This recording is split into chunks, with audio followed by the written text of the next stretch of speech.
Comenzamos con la primera asignatura de mercado inmobiliario. Bien. Entonces vamos a ver 3 sesiones relativas al mercado inmobiliario. Hoy vamos a hablar de cómo analizar un mercado inmobiliario residencial de vivienda. Bien. La semana que viene hablaremos de las fuentes informativas para que vosotros podáis trabajaros de forma autónoma vuestro análisis de mercado, sabiendo dónde captar información de todo lo que hay que conocer del mercado inmobiliario residencial. Y tenemos una segunda parte relativa al mercado del alquiler. Bien.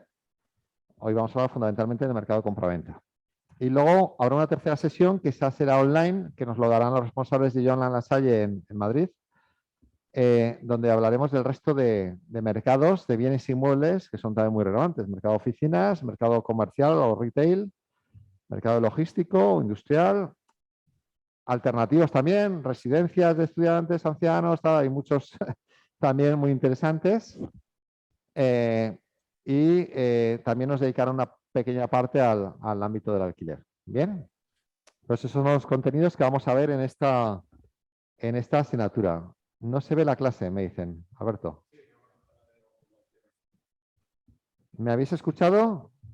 Porque realmente nos hemos quedado con el cartel. Sí, vale. No, es que no hemos pasado. Simplemente estamos en la página de portada, ¿vale? Ahora he pasado a la siguiente. ¿Veis ahora? ¿Se ve ahora el índice de contenidos? ¿Los que estáis online? ¿Sí? Vale, genial. Bien. Vamos entonces a ver los siguientes contenidos. En primer lugar, vamos a hablar de las variables fundamentales para seguir un mercado inmobiliario. ¿Bien? ¿Qué aspectos hay que tener en cuenta? Número de compraventas, distribución, tipología.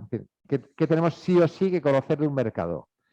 La mayoría de las variables vamos a verlas a nivel de España en su conjunto por la naturaleza del título. Nosotros yo hago la estadística del Colegio de Registradores de España, pero además hacemos informes específicos para instituciones de Cataluña, de País Vasco, de Aragón, Comunidad Valenciana y 8 provincias de España. Entonces, casi cualquier necesidad que tengáis territorial os la podemos remitir, aunque vais a tener la capacidad autónoma de descargaros toda la información que necesitéis de cualquier mercado. ¿Bien?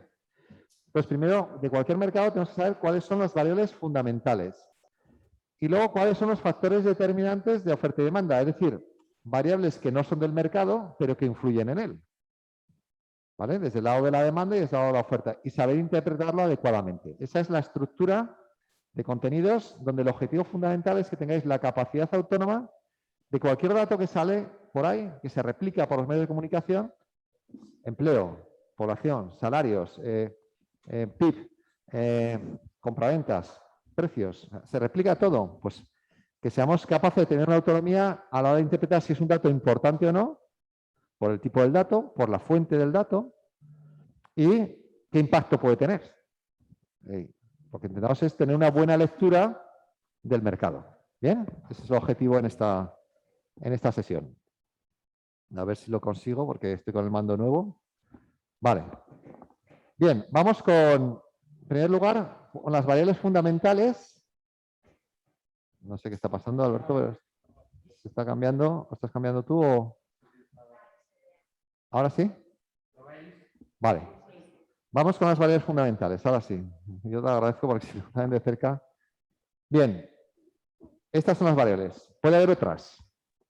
No más relevantes, pero sí adicionales. Y aquí traigo lo que entiendo que es más importante. Número de compraventas, cómo son esas compraventas, si son nueva o usada, si es libre o protegida, tipología, localización, precios, nacionalidad del comprador, superficie, periodo medio de posesión de las viviendas. Ahora iremos interpretando cada una de estas, su grado de relevancia y sus características. ¿De acuerdo? Bien, comenzamos con el número de compraventas de vivienda. Os he traído a modo de ejemplo el caso de España. Siempre a la hora de leer los datos de compraventas tenemos que distinguir entre lo que es la coyuntura y lo que es la tendencia. ¿Vale? Es muy importante porque datos salen de mucha naturaleza. Entonces no es lo mismo que nos den un dato trimestral que interanual o incluso que mensual. El INE, por ejemplo, o registradores de España sacan datos ya mensuales. Y están basados, como veremos, en datos de escritura pública. ¿Vale? Ojo de registro. El registro es un acto jurídico posterior a la compraventa. ¿vale? Normalmente yo un dato mensual le suelo dar una relevancia puntual. Es decir, ahora han salido los datos de julio, nos han dicho que se han vendido más de 50.000, que desde 2008 no había un volumen mensual tan alto. Es un dato que nos aporta, porque hay una buena tendencia. Abril, mayo había sido bueno, junio parecía que había bajado. Hostia, igual se está dando... No, julio vuelve a ratificar un buen resultado. Bien, pero digamos, la coyuntura nos la da el dato mensual o trimestral, ¿vale? El mes puede tener su estacionalidad. Pues hay épocas del año que tiene más ventas y otras que menos. Entonces, tiene ese componente, ¿vale? El trimestre también tiene su cierta estacionalidad, dependiendo de la época y las circunstancias. Pero bueno, nos da una visión más certera, ¿no? Fijaros, aquí tenéis la serie completa es de 2005. Tenéis ahí el famoso pico de, a ver, un momentito, aquí, el famoso pico de 2000, a ver si me hago aquí, de 2006, con más de 250.000 compraventas trimestrales, más de 1.000.000, tal, y luego tenemos el suelo que llegamos a 70 y pico mil compraventas trimestrales, 300 y pico anuales, que son las que nos dieron el suelo en compraventas en 2013, 2014. Bueno, esto a veces lo bueno es relativizarlo. Normalmente entre 9 y 10 compraventas por cada 1.000 habitantes es donde se encuentra la... Nosotros, pues en cuanto a partir de 420.000 compraventas es una dimensión relativamente normalizada del mercado. Bien, hemos llegado a superarlas. ¿Qué pasó con el COVID? Pues bueno, la lectura, yo como analista tuve muchos problemas con todos esos webinars que tuve que hacer nada de llegar al COVID. Bueno, pues lo achacaba a un aspecto coyuntural. Aquí vemos lo coyuntural. Esa caída trimestral de las compraventas del segundo trimestre. Joder, pues si no podemos salir de casa, si no puedes visitar una vivienda, si no puedes ir al notario porque es ilegal, en 6 de las semanas de los que tienen los 3 meses, pues hombre, pues habrá que ver que eso es normal. O sea, entonces, luego, que hemos vivido un proceso de recuperación. Aquí sí que hemos dibujado una V en compraventas, ¿vale? Claro, lo que era esperable es que hubiese un proceso de recuperación. Este es el segundo trimestre del 20, tercero se recupera, cuarto. Lo que yo no esperaba era que nos situásemos trimestralmente por encima de la situación pre-COVID. ¿Por qué? Porque tuvimos una inercia favorable muy buena. Del 2014 a 2019 el mercado actuó fenomenal. Es decir, de 300 poco nos subimos ahí en torno a 500.000 compraventas y tuvimos una recuperación de 2 dígitos año tras año. Ojo, estar creciendo durante 5 años consecutivos, 2 dígitos uno tras otro, eso no es fácil, ¿vale?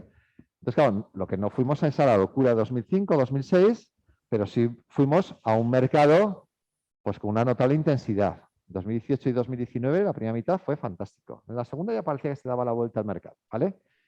Trimestralmente, pues hemos llegado a superar los mejores trimestres en España, ¿eh? Hay situaciones diferenciales. En Cataluña, pues en Barcelona no, en Aragón sí, en País Vasco no. O sea, hay diferencias territoriales significativas. Por eso hay que analizar esto, que no solo hacemos en cada ámbito concreto. Pero hay que ver la coyuntura. La coyuntura es muy buena, pero hay que ver si este trimestre tan fantástico que hemos tenido, el segundo del 21, tiene continuidad o no. ¿Vale? Entonces, ¿de qué depende? Pues vamos a ir viéndolo precisamente. Este tipo de lecturas tenemos que aprender a hacerlas, ¿de acuerdo? Entonces, cuando veis un dato trimestral es, ojo, de número de compraventas. Bajo mi punto de vista, la variable más importante. Se habla de precio. Yo fijaos en la primera que os he puesto, el número. ¿Qué nos interesa? El volumen. ¿El precio? Bueno, los que estáis en el sector de intermediación, es que a veces el problema es tener inmuebles en precio, ¿vale? Es posible que incluso nos interese que precios más ajustados. Sí, cuando el mercado no tiene dinámicas, cuando hay un problema de volumen, ¿vale? Por lo tanto, lo más importante es que haya operaciones de compra-venta. El precio es una derivada del número. Como veremos, yo siempre digo, el precio llega tarde a la fiesta. Siempre es una reacción al volumen. Hay mucha demanda, hay fortaleza, tenemos ahí tendencia favorable de precios. Hay baja demanda, reacciona hacia abajo el precio. Pero lo importante es el volumen. Siempre nos anticipa. Lo que nos mide hacia dónde va el mercado es el número, no el precio. El precio siempre da una lectura posterior. Siempre cambia después, ¿de acuerdo? El mercado, por ejemplo, se empezó a recuperar en 2013, segunda mitad, y 2014. En cambio, el precio no recuperó hasta 2015, lo vais a ver luego. Igual ocurre el número de compraventas. Empezó a caer casi primer trimestre del 6 hace el máximo. empieza a partir del segundo trimestre ya es caída en compraventas. En cambio, todo el mundo tiene en mente que los precios cambiaron en 2007-2008, que efectivamente fue así, pero la reacción, la lectura correcta es del número de compraventas. Ese es el dato que tenemos que tener siempre presente. Tenemos la coyuntura, el trimestral. Siguiente paso, la tendencia. Datos anualizados. No nos podemos quedar solo con el dato trimestral.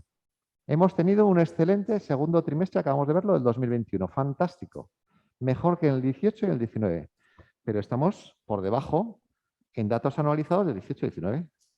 Si cogemos los datos de 12 meses, aquí estamos, cierre segundo trimestre del 21, los últimos 12 meses acumulados de compraventa, esto es trimestre a trimestre, ¿cómo avanza las compraventas? No, aquí el segundo del 21 ha sido fantástico, mejor 18 y 19, pero los últimos 12 meses no han sido mejor que los últimos 12 meses del cuarto de 2018, del tercero de 2018, ¿vale? Es decir, tenemos por demostrar, ¿vale? En próximos trimestres que nos ponemos a esos niveles. 500 y pico mil compraventas anuales en España, en Aragón en 20 y tantas mil, perdón, estamos en 13.400, que nos vamos hacia las 15.000, eso está por ver, ¿de acuerdo? En cada ámbito es distinto, ¿bien? Entonces, a nivel anualizado, es muy importante, fijaros, hay dos variables, esto lo apunta todo el mundo cuando lo digo, que explican, los indicadores adelantados del mercado son dos variables fundamentalmente. Uno, la tasa de paro, que hablaremos luego, y otro, el número interanual. El número interanual. ¿Vale? Cuando el número interanual se da la vuelta, la inercia es positiva. O sea, cuando los datos a 12 meses cambian de tendencia, en muy pocas veces se equivoca el mercado. Es decir, es cuando rompe hacia arriba y entonces, yo siempre digo que el mercado inmobiliario es como un elefante, el mercado financiero es un ratón. O sea, el mercado financiero se mueve rápidamente en todos sentidos, pero el mercado inmobiliario lo ves venir, ¿vale? Entonces tiene esa dinámica, esa tendencia, ¿vale? Por ejemplo, ya os digo, el próximo trimestre esto seguirá hacia arriba. Vamos a tener, ¿de qué dependerá? Que el tercer trimestre del 21 sea mejor que el tercero del 20, lo será, ¿vale? Bien, entonces está por ver que el cuarto sea mejor que el cuarto del 20, ¿vale? O sea, ya esas superaciones, eso es lo que nos marca hacia dónde se sitúa el mercado. Fijaros, podemos ver la lectura. ¿Cuándo rompe el dato interanual? Fijaros, podemos ver el pasado con este dato y ver si tengo o no razón. Lo rompe en el primer trimestre de 2006, el segundo ya cae. Con esa lectura ya podemos tomar esa decisión. No siempre ocurre así, podéis decirme, oye, mira, es que eso no ocurrió en 2010, hubo como un intento de crecimiento, hubo dos movimientos, fundamentalmente uno importante de traspasos de activos, ¿vale? De situaciones de dificultad financiera a la banca, que como título de transmisión la compraventa, es decir, esto no era mercado, ¿vale? O sea que a veces hay que tener una lectura mucho más profunda del mercado, pero normalmente, ¿cuándo rompe aquí? Fijaros, primer trimestre del 14, ¡pam!, rompe hacia arriba. Luego, inercia positiva de compraventas. Es decir, el dato analizado es fundamental, ¿vale? Para tener una correcta lectura hacia dónde se dirige el mercado. Y normalmente, cuando inicia una dinámica, o sea, no nos dibuja el dato trimestral que habíamos visto antes. Aquí sí. Fijaos, aquí hay dientes de sierra. Vamos viendo, ¿vale? Las diferencias que hay. Pero normalmente, el dato, por esto nos vemos la coyuntura y aquí vemos la tendencia, ¿vale? Es muy importante. Tenéis también la distinción entre nueva y usada. Está la línea roja es la nueva y la línea azul es la usada. Es decir, que la lectura son dos mercados distintos.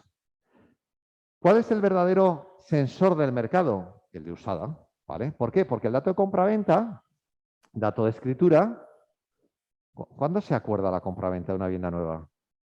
¿Cuando te entregan las llaves? ¿Cuando vas al registro? No, 2, 3 años o incluso más, ¿vale? Antes. Es decir, la vivienda nueva lo que hace es confundir el mercado, porque da un sensor de mercado de hace 2 o 3 años, que inscribimos ahora, tanto en número de compraventas como en precio. Por eso, yo siempre digo que los datos de vivienda nueva contaminan. Tenemos que aislarlos, ¿vale?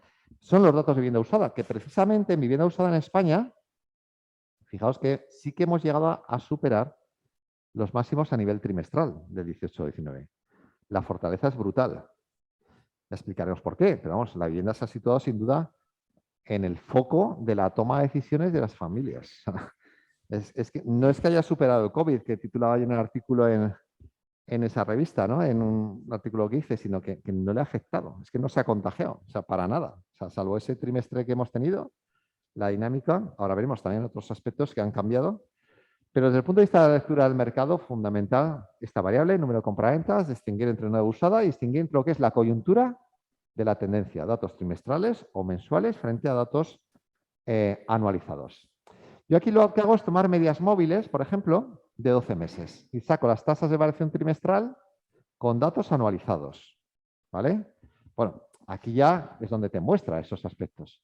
Por ejemplo, ¿qué ocurre? Pues que en el cuarto trimestre, o sea, en el segundo del 21, cuando cogemos los últimos 12 meses, cogemos tercero del 20, cuarto del 20, primero del 21 y segundo del 21. Y endosamos el hueco, el segundo trimestre del 20, al interanual anterior. ¿Vale? Por eso hemos dibujado este cambio tan importante. Porque hay una lectura, digamos, coyuntural muy clara, que es la del segundo trimestre del 20, cuando no se pudieron hacer operaciones de compraventa. Y eso te marca ese crecimiento tan intenso en número de compraventas. ¿Vale?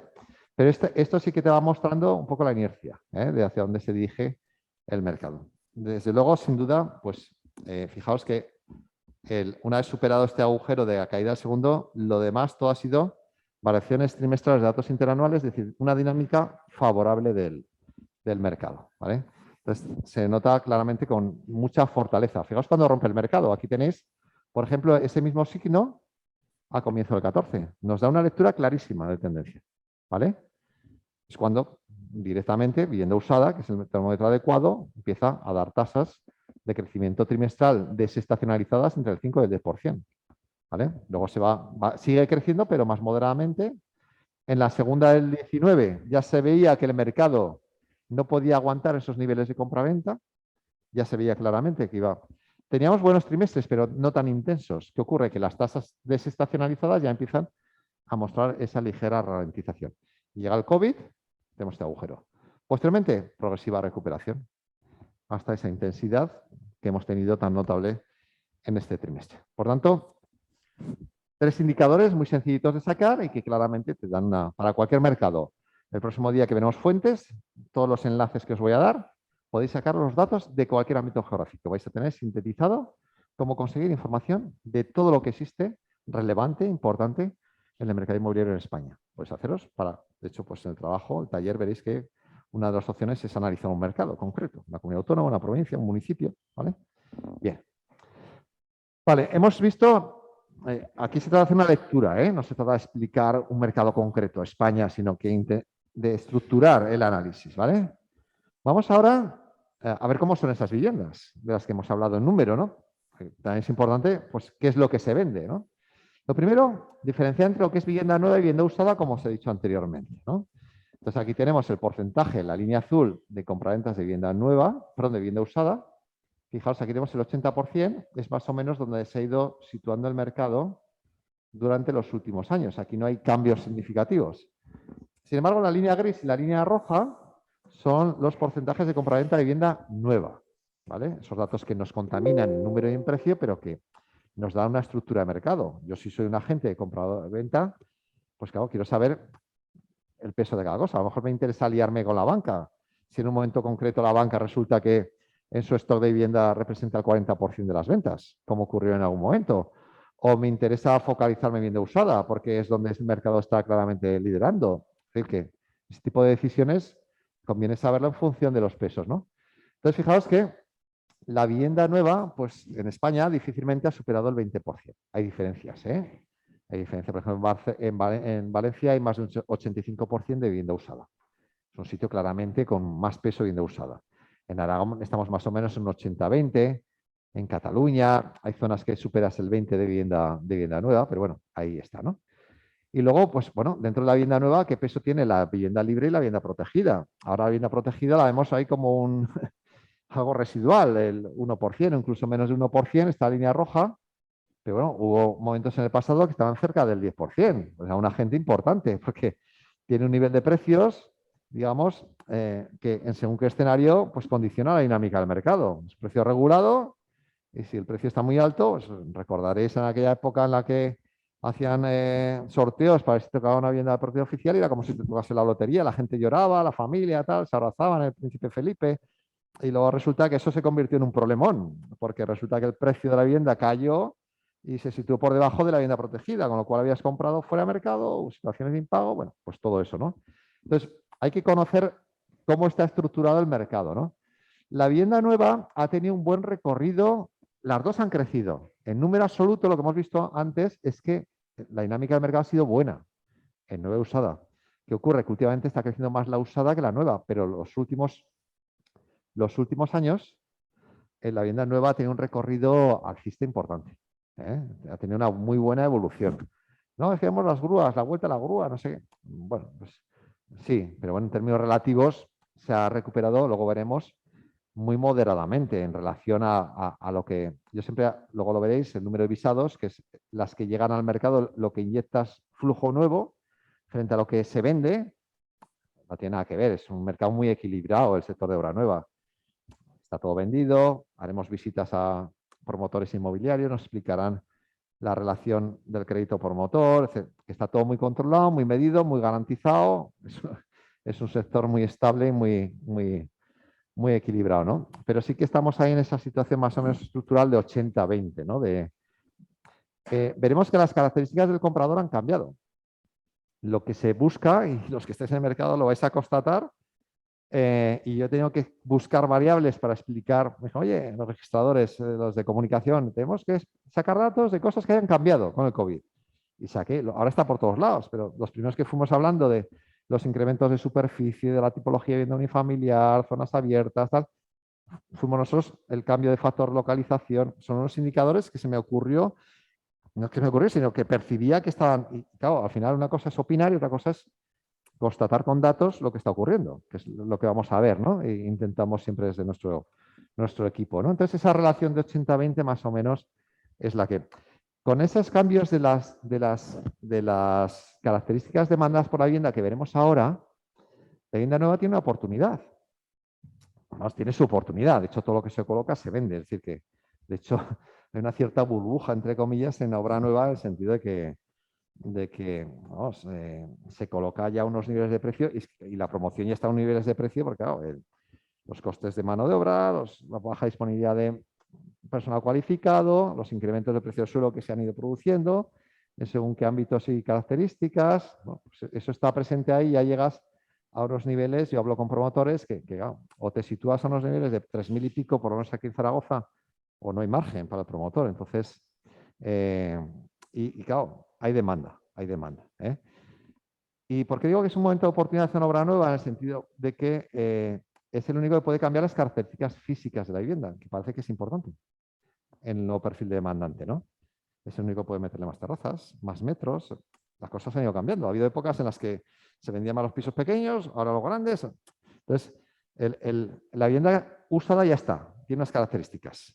No, es que hay pisos grandes también, digo, por supuesto, pero que puede hacer ese proceso de transformación del producto el sector obra nueva. ¿Qué ocurre? Que le cuesta 3, 4, 5 años y eso, sujetarlo en una dinámica de mercado o garantizarlo más bien no es fácil. Vamos, es casi imposible.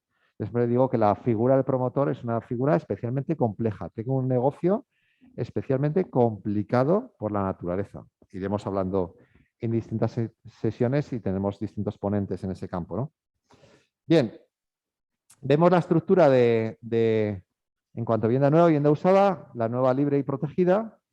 Según el tipo de adquirente, también es importante saber quién compra. Si compran personas físicas, si compran personas jurídicas.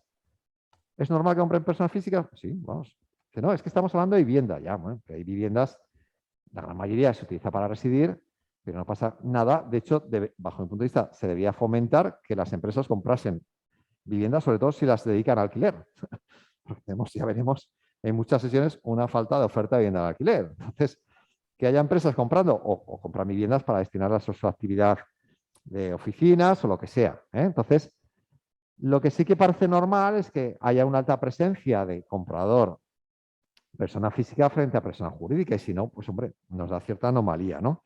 Entonces, el mercado aquí normalmente ha estado cercano en un 80 y pico % de comprador persona física frente a algo más del 10% de persona jurídica. Te vas a País Vasco, por ejemplo, que elaboramos sus estadísticas y tienes un 95%, o sea, de persona física.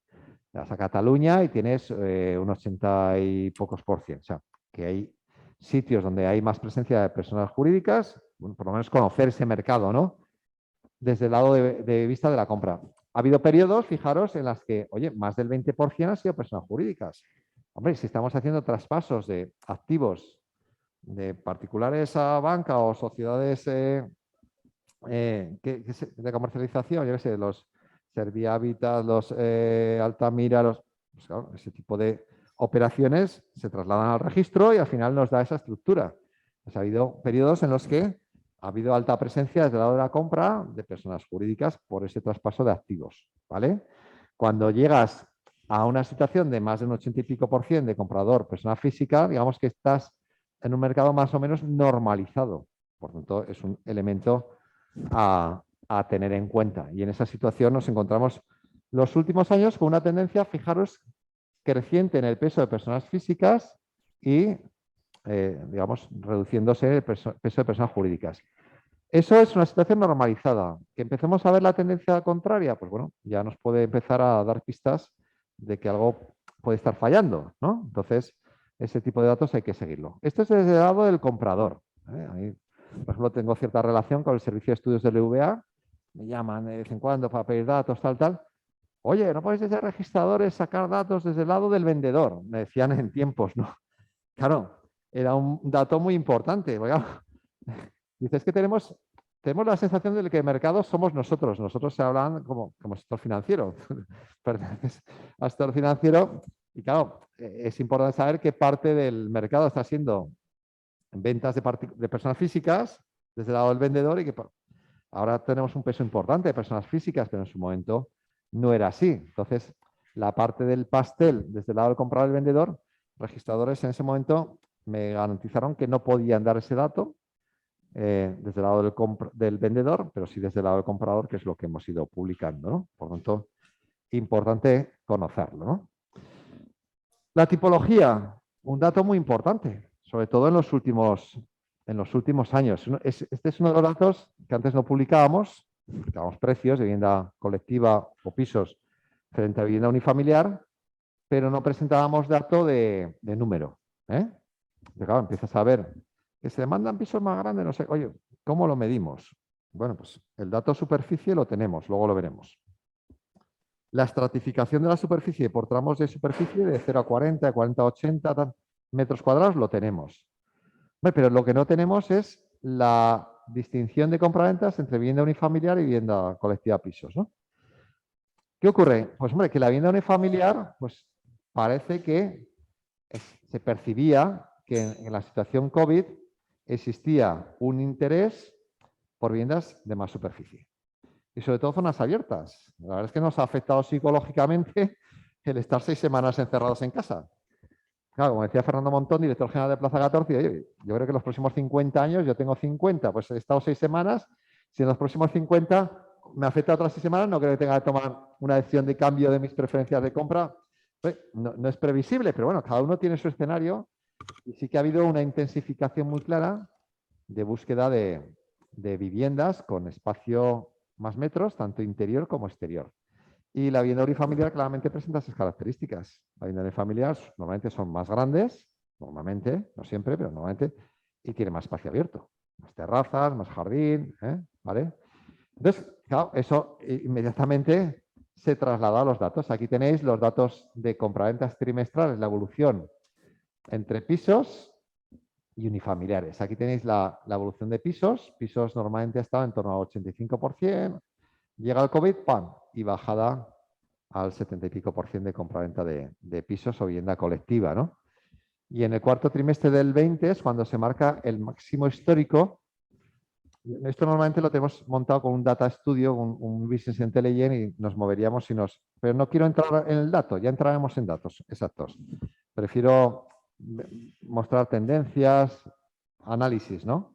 Más que resultados. Resultados, ya os iremos informando, pero presentamos resultados en muchos sitios, vais a tener un montón de posibilidad de acceder a datos, pero aquí se trata de saber interpretar, ¿no? Fijaos aquí, El peso de vivienda unifamiliar, pues claramente de niveles en torno al 15%, que era lo habitual, escala y se llega a un nivel del 22% del total de compraventas de España.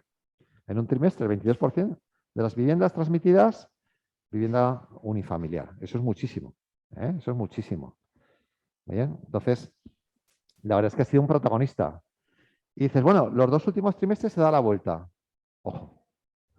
Por eso a mí, yo no solo me quedo en los datos, estoy siempre con gente hablando, tal. ¿Qué ocurre? Que ha habido una demanda de vivienda de mayor superficie, vivienda unifamiliar. Pero ¿qué ocurre? Que esa vivienda unifamiliar, pues desde luego la oferta es la que es. En precio-calidad, poca. Entonces, si tú coges y te quedas solo en el dato, dices, no, se está dando la vuelta a la normalidad. Se va reduciendo los 2 últimos trimestres el peso. Vale, se ha bajado, pero estamos en el tercer mayor resultado histórico. O sea, que estamos con un volumen importante. Y hablas con los operadores de mercado y dicen, no, es que no hay producto. Es que lo poco que tenía se ha ido vendiendo. Entonces, el problema es que desde la demanda, que es lo que nos interesa conocer, qué pasa en el mercado, sigue una fortaleza importante de la búsqueda de vivienda grande. Lo que no hay es disponibilidad. Por eso os decía, la vivienda nueva tiene una posibilidad. Fijaos, por ejemplo, mirad, bueno, zonas de expansión de zona de vivienda unifamiliar, pues es que se coloca rápidamente, con facilidad. Es que se demanda esa tipología de vivienda. ¿Cuánta gente dice, no, me voy a vivir 50 kilómetros a la redonda? Hablas con las agencias y dicen, mira, todo lo que está a 50 kilómetros está en mercado. Antes incluso las zonas de extra radio de las grandes ciudades bajaba su interés. Ahora no. Todo lo que esté a estar a media hora de un centro de una ciudad importante está en mercado. ¿Bien? Hay una mayor facilidad desde el punto de vista del demandante a aceptar residir en un lugar con peor localización, dando más importancia a las características de la vivienda. Ha habido un cambio de la relación de importancia de la tipología de la vivienda, de las características de la vivienda frente a la localización. Localización siempre ha sido el factor más importante. Perdona, si queréis comentar algo, como bien os ha puesto Alberto en el chat, ¿no?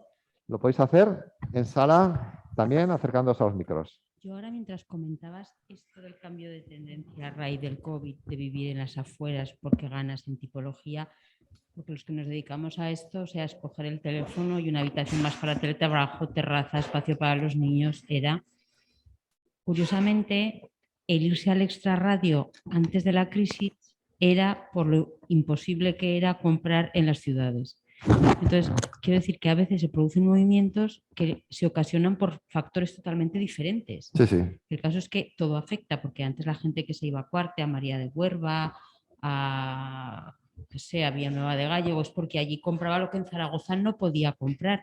Y entonces decía, ande que no ande caballo grande, está muy lejos y tal, pero por lo menos, y ahora no, es que ahora ya quieren eso. O sea, yo veo que es un enfoque totalmente diferente. Es muy interesante lo que comentas, porque normalmente las épocas de crisis y de auge del mercado han tenido consecuencias, como indicas, en la toma de decisiones del factor localización. Es decir, cuando tenemos un ciclo alcista, 2003-2006, o bueno, de mayor intensidad, ¿no?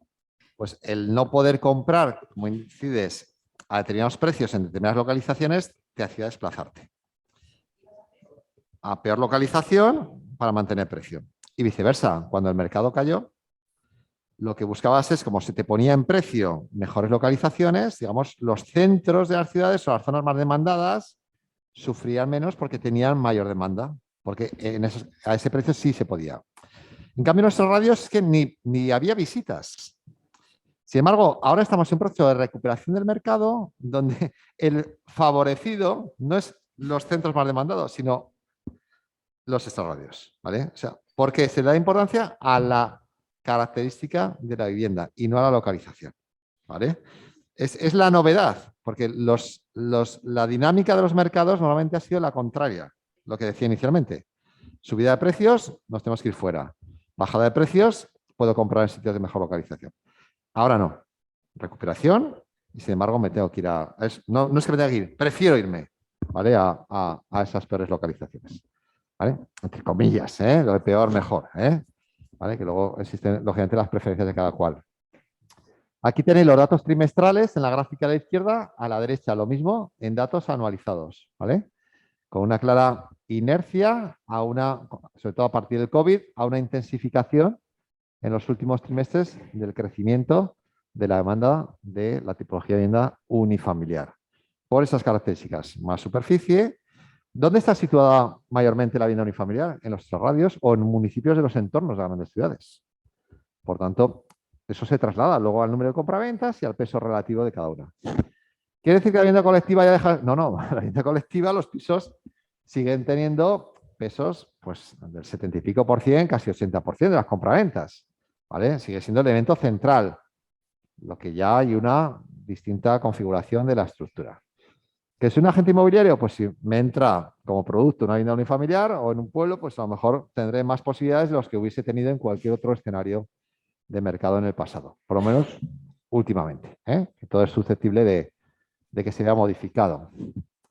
Bien, este es un dato que, claro, con el COVID pues rápidamente empezamos a cuantificar y a publicar y creo que Registradores de España, que es a quien elabora sus estadísticas del año 2003, somos los únicos que damos esa información detallada. Otra que solo la hemos sacado nosotros con registradores, digo nosotros porque llevo 18 años con ellos, entonces 17 y pico, ya me siento casi como de la... Otro era el factor localización, que está vinculado con el anterior. ¿Cómo explicas con datos que el factor localización está teniendo menos importancia? Pues se me ocurrió una variable, decir, oye, pues mira, factor localización, en definitiva, son los núcleos más poblados. ¿Cuáles son los núcleos más poblados? Pues bueno, normalmente las capitales de provincia, ¿no? Y pensé, no siempre, pero normalmente sí. Digo, oye, vamos a medir el porcentaje de compraventas de la evolución del compraventas de cada capital con respecto a su provincia.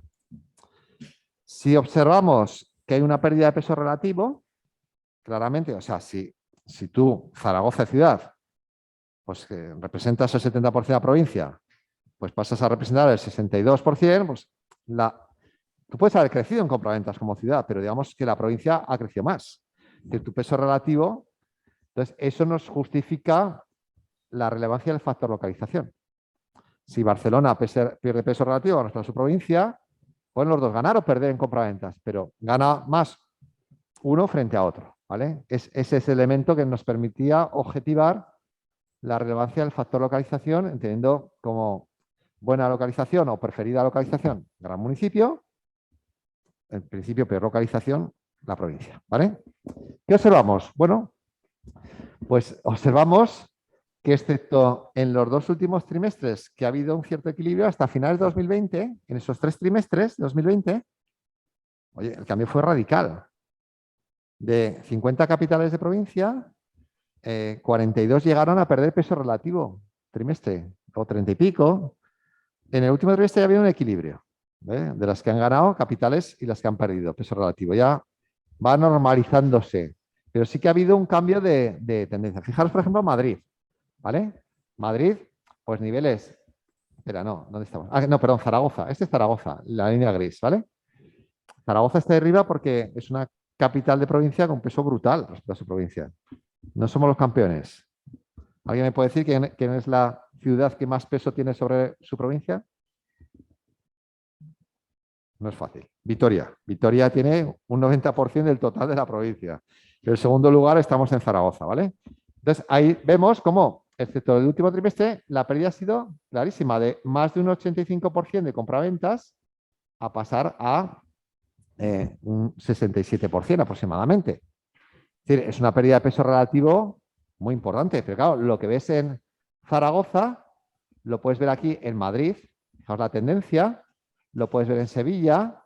Lo puedes ver en, excepto Málaga, que ha tenido... Bueno, Málaga es que se han puesto ahí, todos los que teletrabajan de Europa se han ido a Málaga. Entonces, Málaga ha sido un foco de... Ha habido sitios que han tenido especialmente... no, pero la gran mayoría han tenido una clara pérdida de peso relativo. Fijaos Barcelona. Barcelona ya venía más atrás por distintas circunstancias, pero con el COVID se intensifica su pérdida de peso relativo. El último trimestre, o los dos últimos, fijaos cómo se da un poquito la vuelta. ¿Eh?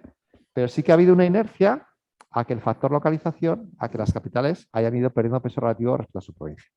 Han tenido un peor comportamiento. ¿Por qué? Porque ha habido más flexibilidad. El comprador, digamos, dentro de su ámbito de actuación ya entra en juego otro tipo de opciones que antes no se planteaba. Como irse a un pueblo, irse al Pirineo, irse a tal, el teletrabajo, las opciones, conozco gente que, bueno, tiene un despacho profesional y dice, no, mira, yo he cogido una zona, una oficina compartida, me reúno un día a la semana con mis clientes, bajo a Zaragoza, pago el alquiler de esa sala y ya está. Y me ahorro el... Y ese tipo de opciones han sido muy comunes. ¿Bien? Y eso ha llevado a una dinámica como la que venimos observando. ¿Bien? Precios. Precios es una variable importante, sin duda. Pero bueno, lo más importante, como digo, es el número de compraventas. ¿Vale? El precio, yo siempre digo, siempre decía, ¿no? En algún momento nos tenemos que poner de acuerdo qué es bueno y qué es malo, porque siempre se hablaba del problema del precio de vivienda. Que suben los precios, problema. Que bajan los precios, problema. No puede ser. O sea, que es bueno y que es malo para el mercado. Yo os doy mi opinión de lo que es bueno y lo que es malo, ¿no? Es malo que haya subidas muy importantes. Hablo de subidas muy importantes, subidas superiores en términos interanuales, por ejemplo, al 4%. ¿Por qué? Porque crecimientos importantes, sobre todo relacionados a los salarios, en el precio de la vivienda lo que hacen es generar un efecto expulsión. Personas que podrían acceder, pero con esos ritmos de crecimiento no pueden acceder. ¿Vale? Pero también es muy malo que haya unos descensos importantes del precio de la vivienda. ¿Por qué? Bueno, lo vivimos en 2010, 2011, 2012, 2013. Personas que pueden comprar, que tienen capacidad de comprar, en una perspectiva de mercado bajista en precio, lo que hacen es paralizar su decisión de compra esperando comprar más barato. ¿Vale? Por tanto, tanto subidas importantes como reducciones importantes lo que hacen es estrechar el mercado. Cuando lo importante es el volumen, como hemos dicho. Que haya actividad. ¿Vale? Por tanto, la situación positiva o favorable, ¿cuál es? El que haya un cierto grado de equilibrio. Niveles del más menos 3%. De equilibrio te hablo tanto de pequeñas subidas como pequeñas bajadas. De un descenso del precio del 2% o del 1 y pico por ciento o de menos del 1%, bajo mi punto de vista, no es malo. ¿Vale? Incluso en determinados momentos o ámbitos puede ser favorecedor para la dinámica del mercado. Y crecimientos ligeramente favorables también. ¿Por qué creo que es bueno? Porque da estabilidad, da seguridad al comprador y al vendedor a la hora de tomar sus decisiones de un producto que es de largo plazo, lógicamente. ¿Bien? Y lo que buscan es no equivocarse en algo que les afecta, pues que lo hacen una vez o dos en la vida, ¿vale? Normalmente. ¿Bien? Bueno, precios tenemos distintas fuentes, hablaremos el próximo día de fuentes. Yo aquí os traigo un índice que seguramente ni conozcáis. Es el índice de precio de la vivienda de ventas repetidas. Lo que sería el Case-Shiller de Estados Unidos, el índice más relevante. Bueno, pues ese lo hicimos desde hace ya unos años con el equipo de estadística que tenemos en la Universidad de Zaragoza para el Colegio de Registrados de España. Lo que hacen es, la metodología es tomar para cada compraventa en registro el precio de esa compraventa y el precio en el momento anterior, en la transmisión anterior. Entonces, ese diferencial de precio lo asignas a ese periodo. En Estados Unidos, la metodología más reconocida es la Case-Shiller, Standard & Poor's Case-Shiller, que es el índice de ventas repetidas. ¿Vale? Esa conseguimos implantar. En Europa hay 3 países que tienen implementada esa metodología. Bien, entonces, eso que te permite quitar el problema de la heterogeneidad. Porque claro, si tú comparas las compraventas de este trimestre con las anteriores, bueno, no son homogéneas. No tiene por qué ser las mismas en cuanto a localización, superficie y calidad. ¿Vale? Las metodologías de precio medio, que veremos a los resultados, tienen problemas. ¿Vale? Entonces, os voy a mostrar distintas fuentes y veremos cuáles os podéis tomar más en serio y cuáles tenéis que tener con precaución. ¿Vale? Esta, además, es la serie más larga que existe en España de precio de vivienda. ¿Vale? Yo os animo a ver si alguien me muestra algo. Tenemos aquí desde el cuarto trimestre de 2005, ¿vale? Y aquí veis la tasa de variación. Bueno, tenemos más en el índice. Esta es la tasa de variación anualizada, ¿vale? Con 4 metodologías que tenemos, pues viendo niveles de crecimiento en el ciclo alcista superior al 15%, ¿vale? Y niveles de crecimiento, caída, perdón, pues entre el 10 y el 15% que tuvimos en su momento más intenso, 2013 y 2012, ¿vale? ¿Cómo estamos? Bueno, pues estamos en estos niveles. El mercado desde el 2014 se ha recuperado. Fijaos que en precio, siempre digo que llega tarde. No sé si al comienzo del 14 se dio la vuelta en precio, en compraventas, perdón. Sin embargo, hasta finales del 14 o comienzos del 15 no tuvimos tasa interanual positiva en precios, ¿vale? Lo mismo en las caídas, ¿eh? Luego tuvimos crecimientos entre el 5 y el 10% bueno, más bien entre el 5 y el 7,5, 8%, porque hay 4 metodologías. Las suavizadas son las que mejor expresan, ¿vale? El comportamiento, estas de aquí, esta, ¿vale? Pero normalmente hemos tenido un ciclo de recuperación desde el 14 hasta ahora con un comportamiento muy razonable en precios. Nada que ver con el pasado. Es decir, que esas similitudes que se hacía entre la recuperación, me lo preguntaban en el 18, el 19, ahora, pues claro, como hemos tenido el COVID, todo el mundo nos olvidamos de las cosas. Decían, no, es que se está produciendo una burbuja. Bueno, en algún sitio sí, en Baleares, en Canarias, en Madrid, en Barcelona tuvimos burbuja, ¿vale? Y era donde más intensamente podía caer cuando ocurrió el COVID y ocurrió. Pero globalmente, ¿vale? En la gran mayoría de zonas, ¿vale? El comportamiento del precio había sido muy razonable, o sea, había crecido a 2 dígitos en número, pero en precios, niveles de crecimiento muy razonables. Fijaos, entre el 0 y el 5, ¿qué es esto? La gran mayoría de periodos del ciclo alcista. El 18 y la primera mitad del 19 son los de mayor intensidad, que nos vamos a crecimientos interanuales hacia el 10, ¿vale? Bueno, hacia el 10, al 7 y pico, ¿vale? Que el resto ha sido muy razonable. Bien, se ha mantenido en positivo, porque no hemos tenido reducciones de precio. Por lo menos en esta metodología veremos otras. Trabajamos con precios de oferta, trabajamos con tasaciones, trabajamos con precios medios de registro, precios medios de registro de registradores y de INE.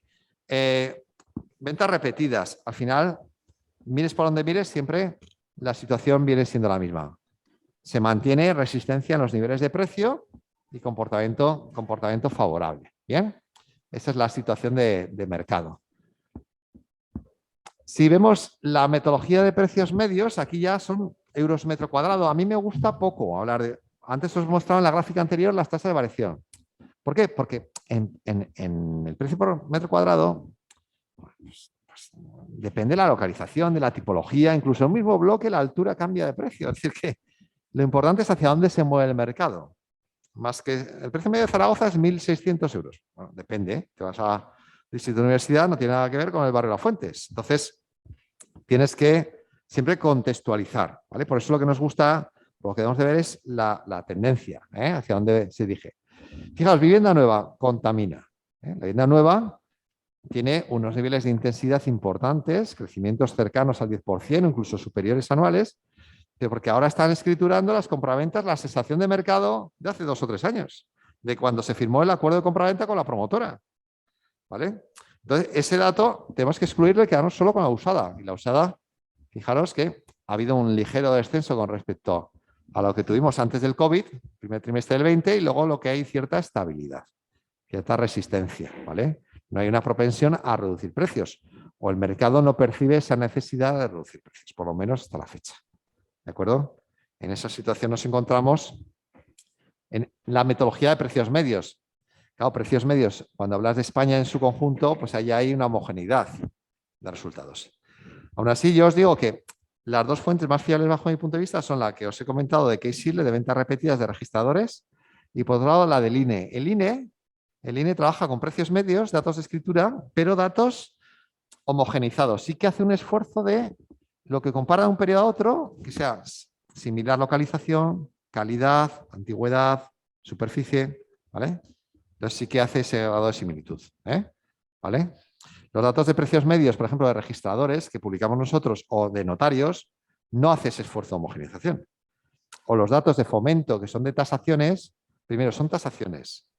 No es que sea malo, es otra cosa, es la perspectiva del tasador, no del mercado. Una escritura es acuerdo de comprador y vendedor en documento público. La tasación es la tasación, la perspectiva del tasador. O luego los de idealista, fotocasa, la perspectiva del vendedor.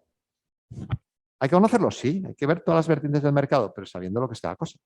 En precios yo me quedaría con datos INE y datos registradores de ventas repetidas, ¿vale? Dentro de las numerosísimas. O sea, cuando salgan todas estas estadísticas que salen, ojo, que no todo es igual. Y los periodistas lo replican como si todo fuese igual y no. Bien, aquí tenemos las tasas de variación de la vivienda usada y nueva y el total general. Fijaos que aquí sí, si me dan precios, pues no me dice gran cosa. Aquí ya veo cosas. Aquí veo ya, fijaros, esta es variación trimestral, ¿no? La variación trimestral en 2005, 2006, pues tuvimos Niveles de crecimiento trimestral, pues entre el 3 y el 4 y pico por cien, que nos lleva a 12% anual, tal. Caídas importantes en dato trimestral, reducciones de precio desde 2008, comienzos prácticamente, hasta, claro, nos empezamos a enterar tasas trimestrales en 2008. Cuando con número de compraventas, en el segundo trimestre de 2006 ya podíamos empezar a percibir qué pasaba en el mercado. Entonces, ojo a la hora de interpretar un mercado según con qué variable. Fijaros que el retardo del precio es notabilísimo. Bien. La recuperación igual. Fijaos aquí tasas positivas no empezamos a tener hasta finales del 14, cuando el segundo trimestre ya podíamos haber con compraventas observado que el mercado está cambiando de tendencia. Y a partir de ahí, crecimientos trimestrales entre el 0 y el 1%. Este es el 1. Fijaos, muy razonable. Vivienda usada sobre todo. Olvidaros de esto. Fijaos los dientes de sierra. Eso es la nueva. ¿Vale? La nueva tenía una intensidad mucho mayor que la usada. ¿Vale? Y no nos da una lectura correcta de cómo está el mercado a fecha de hoy. Nos confunde, de hecho. ¿Bien? En cambio, la usada, pues corrección. Hemos tenido corrección en 2020 y ahora estamos intentando entrar en el escenario positivo en cuanto a evolución de precios en usada. Pero esto para mí no es una perspectiva de caída de precios en usada. Bueno, es una caída de precios muy razonable, es decir, un mercado en equilibrio. ¿Vale? Bien, esos son los precios por metro cuadrado. Otra variable especialmente interesante son los precios por vivienda. ¿Vale? ¿Cuánto nos cuesta en términos medios una vivienda? En España estamos... No, aquí no, como ese dato lo elaboramos con datos de registradores, pero solo lo hacemos público en los informes sectoriales que llamamos los de comunidades autónomas o provincias o municipios. Entonces, os he traído uno de Aragón, pero vamos, que tenemos cualquier otro ámbito geográfico. ¿Vale? Entonces, el precio medio por vivienda ha ido teniendo una tendencia alcista durante los últimos años, empujado, claro, ¿de qué depende el precio por vivienda? El precio por vivienda depende de dos aspectos, del precio por metro cuadrado y de la superficie de la vivienda. ¿Vale? Si el precio por metro cuadrado no cae y la superficie aumenta, es decir, buscamos viviendas cada vez más grandes, ¿qué ocurre? Pues que el importe total crece. ¿Vale?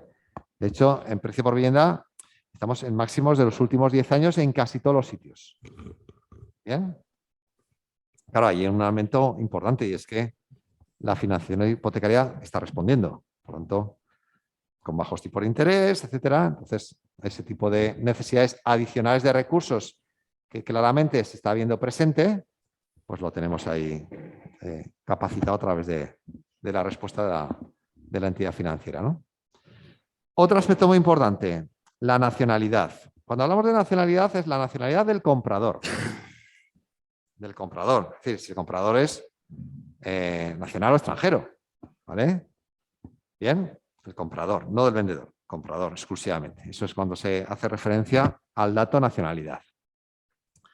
¿Por qué digo que es importante? Hombre, porque España normalmente hemos estado entre un 13 y un 14%. Claro, te vas a País Vasco y estás por debajo del 3% de compra extranjeros.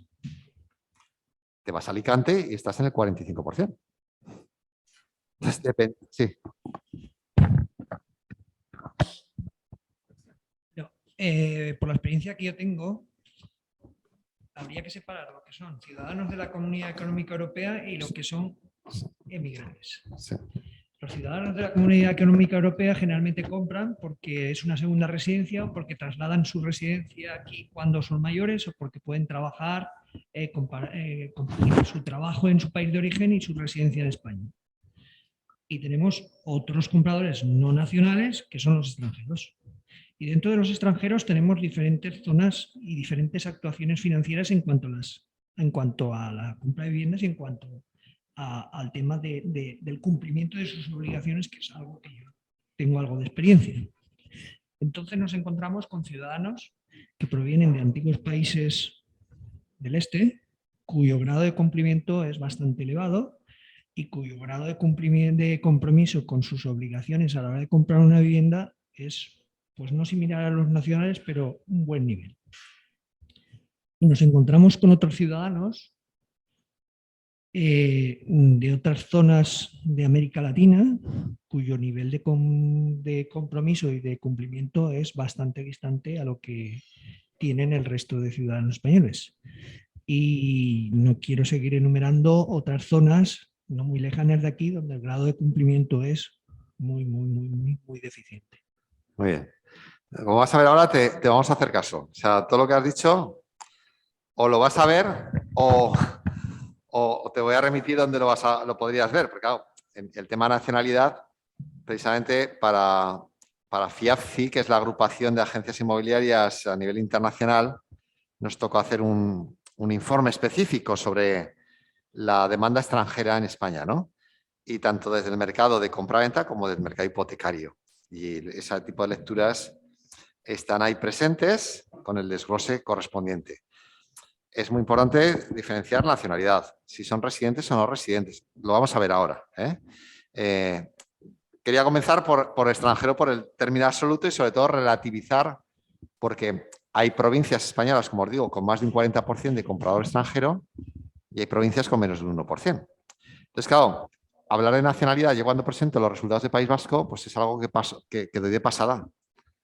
Pero cuando hago el de Comunidad Valenciana, que Comunidad Valenciana es la tercera provincia de España, comunidad autónoma, perdón, después de Baleares y Canarias, es muy importante. Si una de cada 4 compraventas son extranjeros, si hay restricciones de movilidad, habrá que tener en cuenta.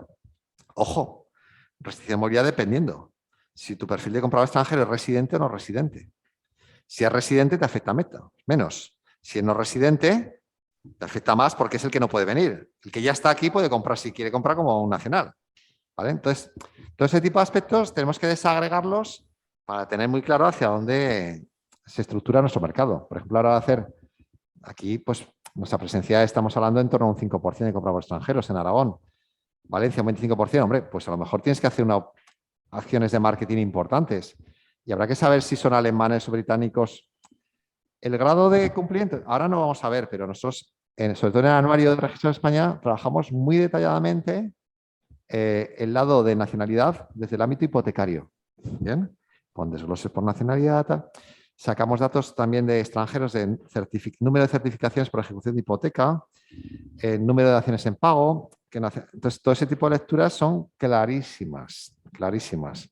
Que además luego también ves qué países de origen tienen una protección hacia sus ciudadanos, aunque den situaciones de impago, no quiero citar nacionalidades, y cuáles no. O sea, tú asumes un compromiso, lo asumes, ¿no? Entonces, esos son aspectos muy importantes, sobre todo desde el lado de la financiación, ¿no? Pero para interpretar un mercado hay que conocer, dependiendo de la relevancia, este factor. ¿Cuál es el peso de extranjeros? ¿Vale? Lógicamente, con el COVID lo que ha ocurrido, perdonad, lo que ha ocurrido es claramente que se ha producido una reducción importante. Si hay restricciones de movilidad, pues lo que ocurre es que parte del comprador extranjero que es no residente y que se desplaza a España por vacaciones y tal, que acaba comprando porque se jubila y tal, pues en este caso no lo hace. ¿Vale?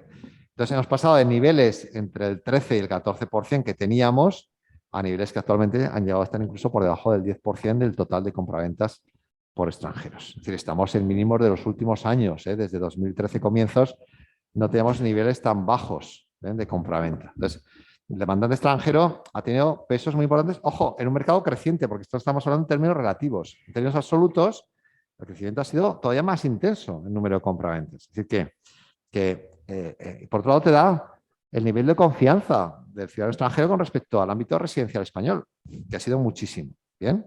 El COVID nos está afectando de forma importante. Como podéis comprender, dependiendo de tu peso de extranjeros, el COVID te ha afectado más o menos. Es decir, en Comunidad Valenciana el mercado se ha recuperado mucho menos que en Aragón o que en País Vasco. En Girona se ha recuperado menos que en Barcelona, porque tiene menos peso extranjero en Barcelona que en Girona.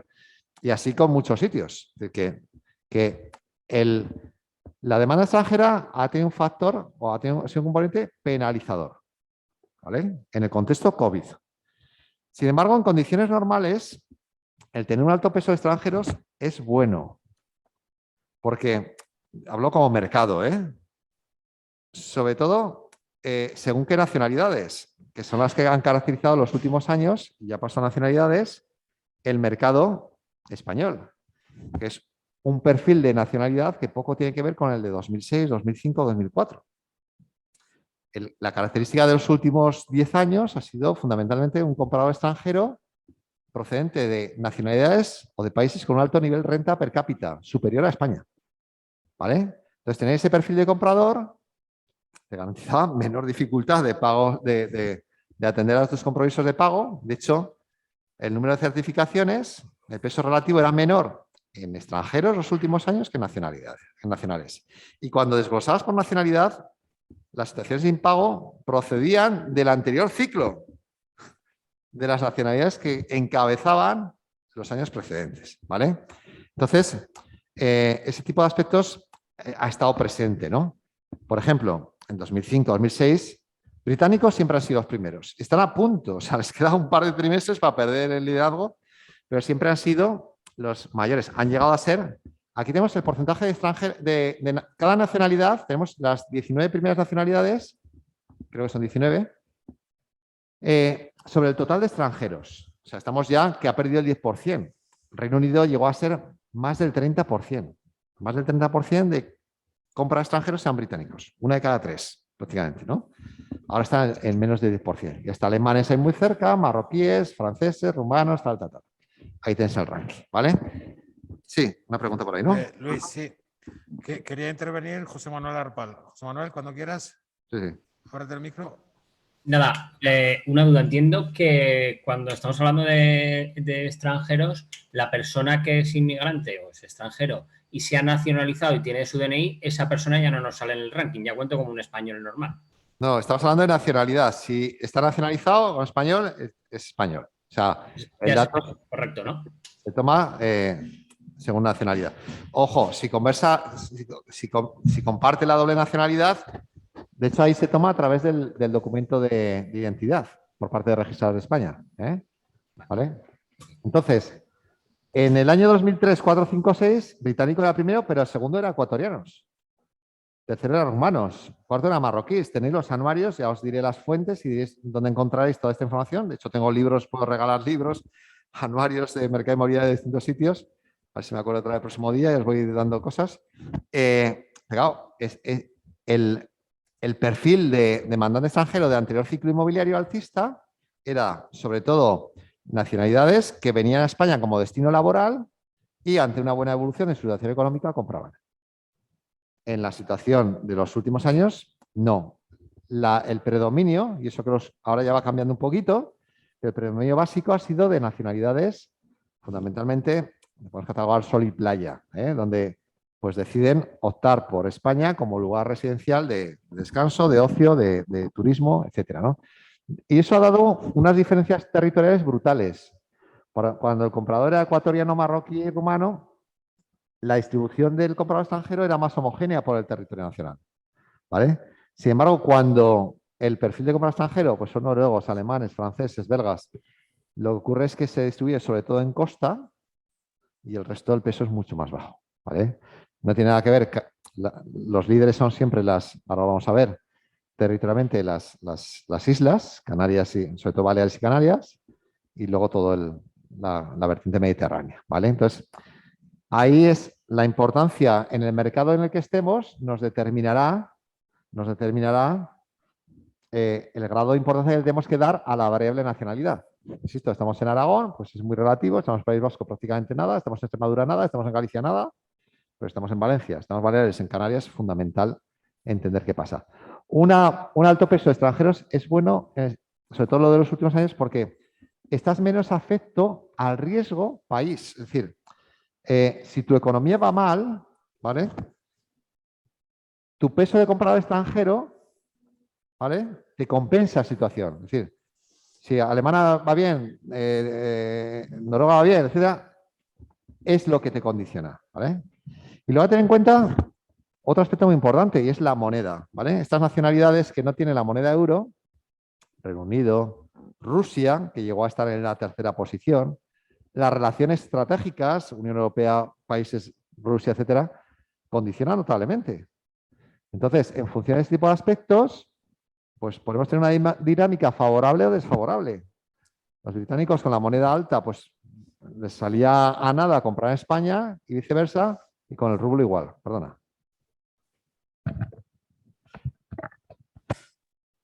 Desde la implantación de la nueva ley de crédito inmobiliario, cualquier ciudadano que quiera contratar una hipoteca para financiar una vivienda en monedas fuera del euro, pues los bancos corren el riesgo de que ese cliente en un momento determinado pueda cambiar la moneda, pueda cambiar su préstamo a otra moneda. Entonces el riesgo de cambio lo corre el banco. ¿Y es unilateral esa decisión? Entonces esto ha lastrado enormemente las compras de vivienda de ciudadanos rusos o de ciudadanos suecos Los británicos. o británicos, porque los bancos no les financian. La única forma que los bancos pueden financiar a estos ciudadanos es que constituyan una sociedad patrimonial en España, que compren a nombre de la sociedad y entonces, como la sociedad está residente en España, financian. Si no, no financian. Con lo cual, pues bueno, el mercado ruso ha caído en picado por esta razón, que era, como muy bien estás apuntando, sobre todo en la Costa del Sol y en la costa Alicante, Torrevieja, era un mercado muy activo, Sí, sí. con un potencial económico potente porque compraban viviendas de nivel medio alto y ahora está prácticamente, pues solamente pueden comprar los que vienen con recursos para el 100% de la compra. El micro, si no, no oyen los de... Coge el otro tú, sí.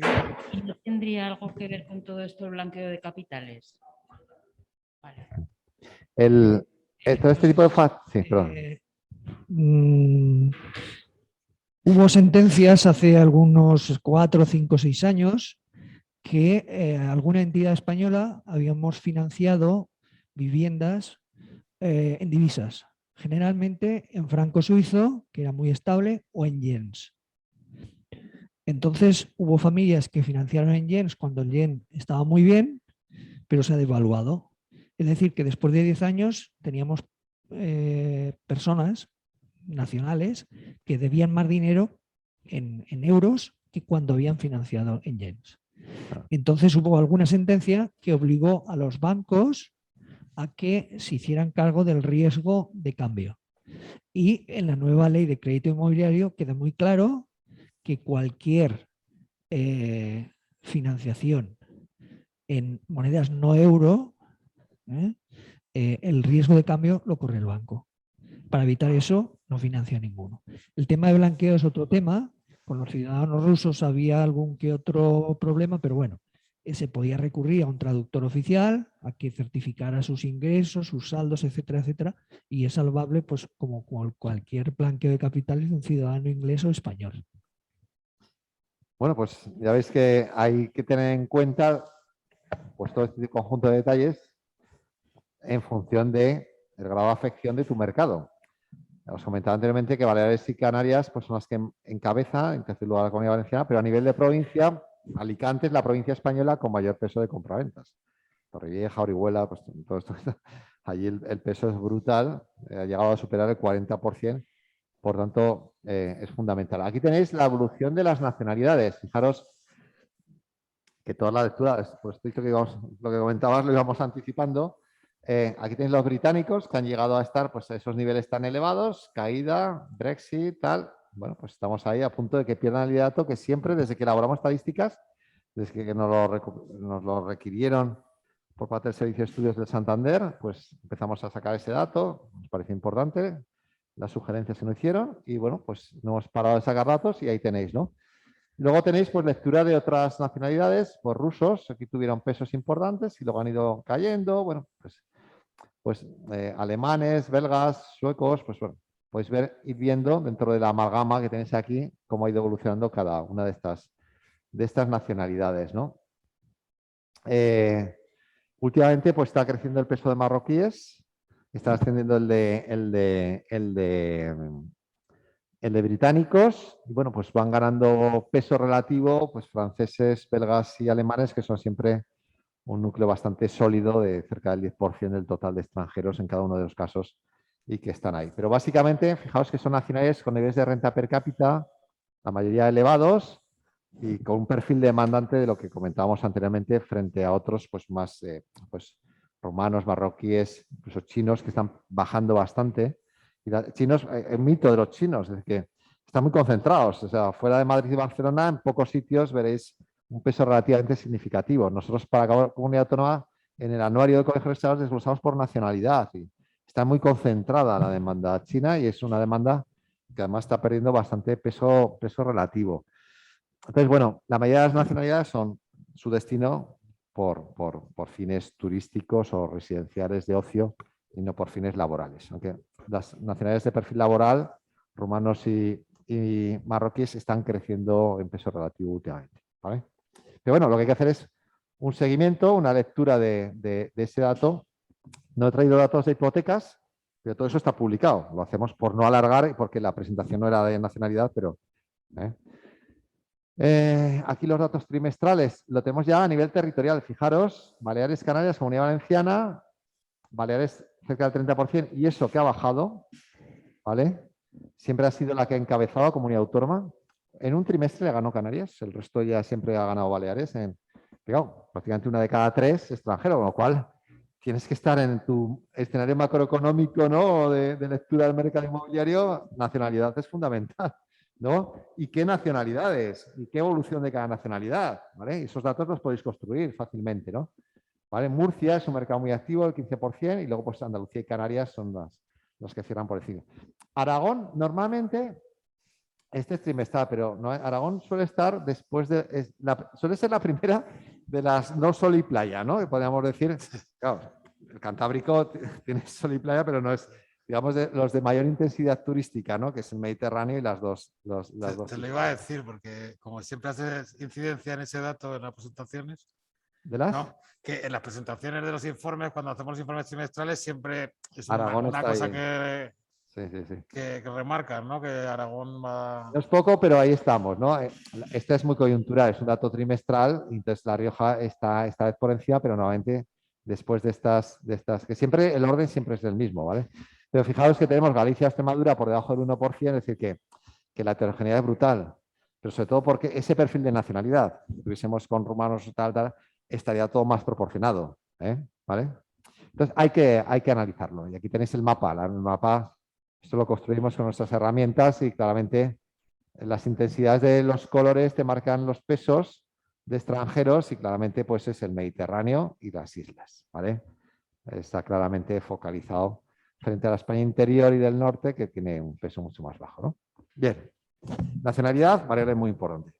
Superficie, pues como solía decir bienvenido, era una variable aburridísima, ¿no? De estas que no cambiaba muy planito, llega el COVID, ya la cosa ha cambiado, ¿no? Notablemente. Fijaros que tenéis la desagregación de la superficie media de la vivienda transmitida, del total general, que es la línea gris, la nueva libre, que es la línea roja, la nueva protegida y la usada. La protegida, nos olvidamos de ella, está de aquí abajo porque es una tipología regulada, ¿no? Por tanto, no es dinámica de mercado, ¿no? Y si nos quedamos con la nueva libre, fijaos que estaba en máximos históricos. Fijaos que es superficie construida, estamos en torno a los 110 metros cuadrados construidos y claramente a partir de COVID la tendencia es no vertical, pero sí. Esta es una variable que difícilmente cambia, ¿vale? Suele ser muy estable, sin embargo, claramente ha sido el teletrabajo, el tener que estudiar desde casa, entonces, todo este tipo de circunstancias, esa auditoría que hemos hecho en nuestra casa por hacer un uso más intenso durante la situación del COVID nos ha llevado a percibir que dentro de la toma de decisiones un aspecto importante era nuestra vivienda. Yo leía estadísticas que entre el 40 y el 60% de las personas están planteándose cambiar de vivienda cuando el COVID. Entonces, joder, y luego eso se ha materializado en los datos. Claro, dices, bueno, ¿qué ha pasado? Pues dentro del abanico de gasto hay muchas cosas que se han reducido. O sea, el segundo, que es el coche. Es que la gente no sabe qué coche comprarse. Ahora lo de eso, de mi conductor es tal, un follo. No hay coches, los anuncios, las casas de coche ya nos anuncian en la televisión, ya no, porque... Entonces, el segundo componente, claramente, pues tiene un momento de dificultad. El ocio, o sea, el viaje, el turismo, ¿no? Hemos visto, o sea, nos hemos quedado todos en casa o movimientos próximos. El cuarto, la hostelería. Bueno, pues es decir que datos del Banco de España, mayores niveles de ahorro de historia. crecimiento de la tasa de ahorro. Tenemos niveles de porcentaje de compra de vivienda en efectivo, o sea, estamos en niveles de compra en efectivo de casi 1 de cada 3 compraventas se hace sin financiación hipotecaria. Y luego el porcentaje de compra financiado también está bajando. Es decir, que el volumen de ahorro está ahí. Si ese nivel de ahorro se intensifica y en parte se destina al mercado inmobiliario, lo que te traslada es una confianza por parte de la sociedad en el inmobiliario. Es decir, que al final siempre nos ha afectado, las crisis económicas siempre han afectado negativamente al sistema inmobiliario. Por no irme muy históricamente atrás, 92 a 97, una época de caída importante de compraventas, menor de precio, pero bueno, ahí se discutía si en términos reales tal, pero bueno, afectó al inmobiliario. Del 97 al 2006, crecimiento importante, recuperación, vale. Llega la caída al 2007 o al 2008, cuando queráis, hasta 2014, crisis económica, tal, afecta al inmobiliario. Y esta es la primera vez que hay una crisis económica y no afecta al inmobiliario. ¿De acuerdo? Entonces, y este tipo de aspectos que os acabo de indicar ha hecho ese elemento diferencial, que no solo no haya afectado, sino que la vivienda se ha situado en el foco de la toma de decisiones de las familias para destinar sus recursos. Ojo, estamos hablando de vivienda. Si hablásemos de locales comerciales, sería otra liga. De naves, otra liga. Es decir, que depende de cada tipología. Vivienda ha tenido un impacto nulo, incluso positivo. Y dentro de esos cambios, claramente tenéis el aumento de la superficie media. Y la vivienda nueva, como os decía, tiene oportunidad en el sentido de que es la única que puede cambiar. ¿Vale? Yo he visto épocas en las que había que dividir las viviendas porque si no, no las vendían. Contaba Fernando Baena detrás de San Ignacio Loyola, donde estaba el hotel París o el hotel, la calle detrás de Damas. No, detrás de Damas. ¿Cuál es la segunda? Pues igual, sí, perdona.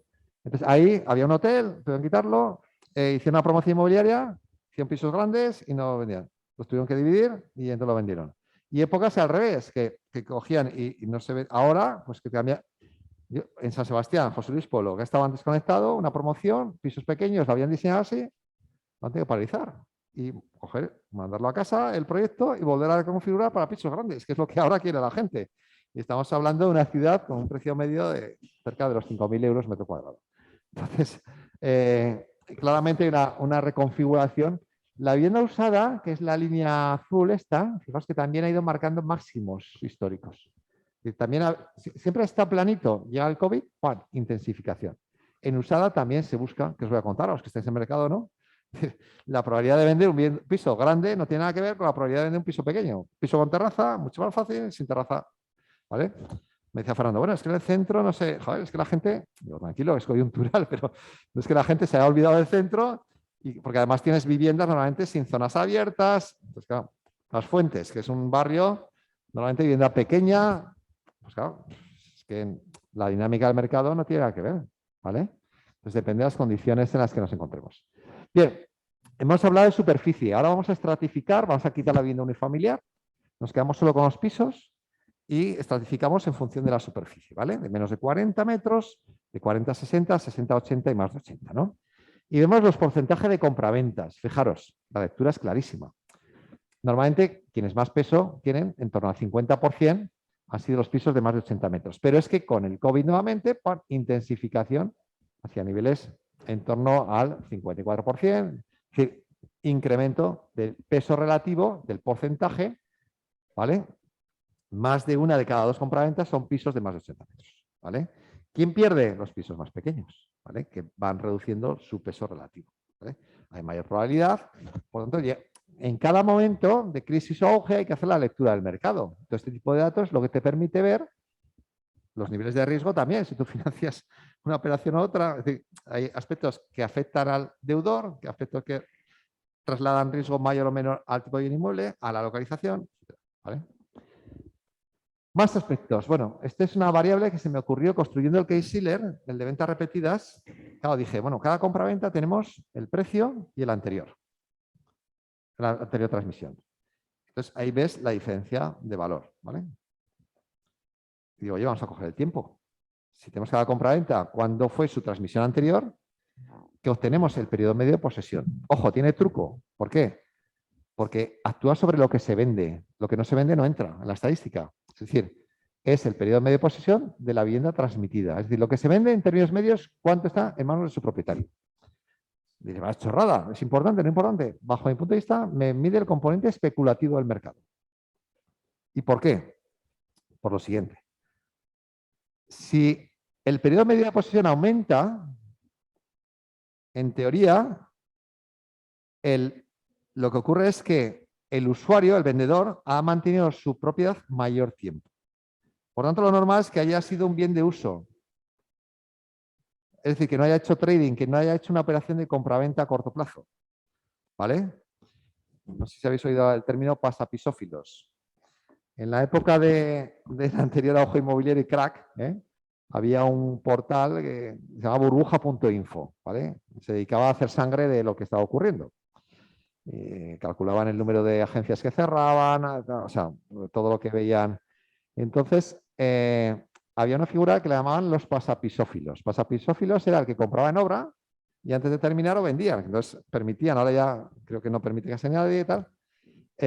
Y entonces había una plusvalía con una pequeña señal que dejaban, unas mensualidades, tal, ¿no? Entonces, el grado de... Eso ocurría antes de la compraventa y también después. Compraban y, a pocos meses, tal, tal. Entonces, claro, si tú tienes que el periodo medio de posesión es bajo, y es bajo, es haber llegado a tener en 2009, ojo, que si fuésemos al 6, al 5, 7,29 años de periodo medio de posesión. Llegamos a tener en España un periodo medio de posesión más alto en los coches que en las viviendas. Entonces, claro, eso que te mide el componente especulativo. De hecho, a ver si lo he traído. Sí, aquí. Este es alucinante. Mira, aquí lo que hice es desagregar y decir, bueno, vamos a ver, de 0 a 3 años, de 3 a 10, fijaos, más del 25% de las transmisiones de vivienda habían estado en manos de su propietario menos de 3 años. Estamos hablando de 2009. Os cuento lo que podía habernos salido si hubiésemos tenido resultados de atrás, ¿no? Entonces, claro, luego de 3 a 10 tenías esto. Más de 10 años tenías menos del 20%. En el País Vasco el periodo medio de posesión es 22 años, que son los que más. Ahora fijaros, ¿dónde están los niveles de más de 10 años? Claro, estamos en cerca del 70%. Es decir, te da la estructura del mercado, ¿vale? Entonces, el componente especulativo. Ojo, una cosa es especular y otra es invertir. Especular es comprar y vender en corto plazo. Uno puede perfectamente invertir y mantener largo periodo de posesión. Si tú compras para alquilar, es algo que habría que fomentar e incentivar fiscalmente, pero bueno, ese es otro tema. Lo que ocurre es que mantienes la posesión, es decir, mantienes a un alto periodo de posesión, ¿vale? Es decir, tú alquilas, mantienes largo plazo, ¿vale? Entonces, este es un indicador que realmente nos mide el componente especulativo. Bueno, a fecha de hoy, lo que ocurre es una constante en el crecimiento del periodo medio de posesión, ¿vale? Bien, entonces no existe trading, no operaciones de corto plazo en el mercado, ¿vale? Bien. Cuando eso cambia, ¿qué ocurre? Pues puede haber cierto incentivo hacia otra inercia. La constante es hacia esa situación, ¿vale? Un perfil de mercado dominado por comprador-usuario o comprador-inversor desde el punto de vista del alquiler, ¿vale? Bueno, pues os he mostrado algunas de las variables más importantes y que como especialistas que sois o queréis ser en el mercado inmobiliario, para cualquier ámbito geográfico conviene que sigáis, ¿vale? El próximo día yo lo que haré será el trasladaros las fuentes, los links, los enlaces exactos para descargaros toda esta información al nivel territorial que exista, ¿vale? El siguiente día será de fuentes de información, pero claro, para llegar a todo esto, que podéis ser analistas de cualquier mercado y hacer una lectura de dicho mercado, ¿no? Bien, nos adentramos ahora en variables que no son del mercado inmobiliario, pero que inciden en el mercado inmobiliario, ¿vale? Entonces vamos a desagregar por el lado de la demanda y por el lado de la oferta, ¿vale? Por lo tanto, son variables que, oye, nos hablan de empleo, ¿no? Ojo, hay que tenerlo en cuenta, ¿vale? Todas las que hemos visto anteriores son variables del mercado inmobiliario. Pero ahora vamos a ver variables que no son del mercado inmobiliario, pero hay que tenerlo en cuenta, ¿vale? Algunas, hay más. Bien, vamos a hablar de población, de empleo, salarios, financiación, mercado hipotecario, le dedicamos bastante rato, fiscalidad, expectativa, rentabilidad. Ahora comentamos, ¿vale? ¿Por qué comienzo por población? Normalmente comienzo por lo importante, ¿no? Porque a veces nos olvidamos.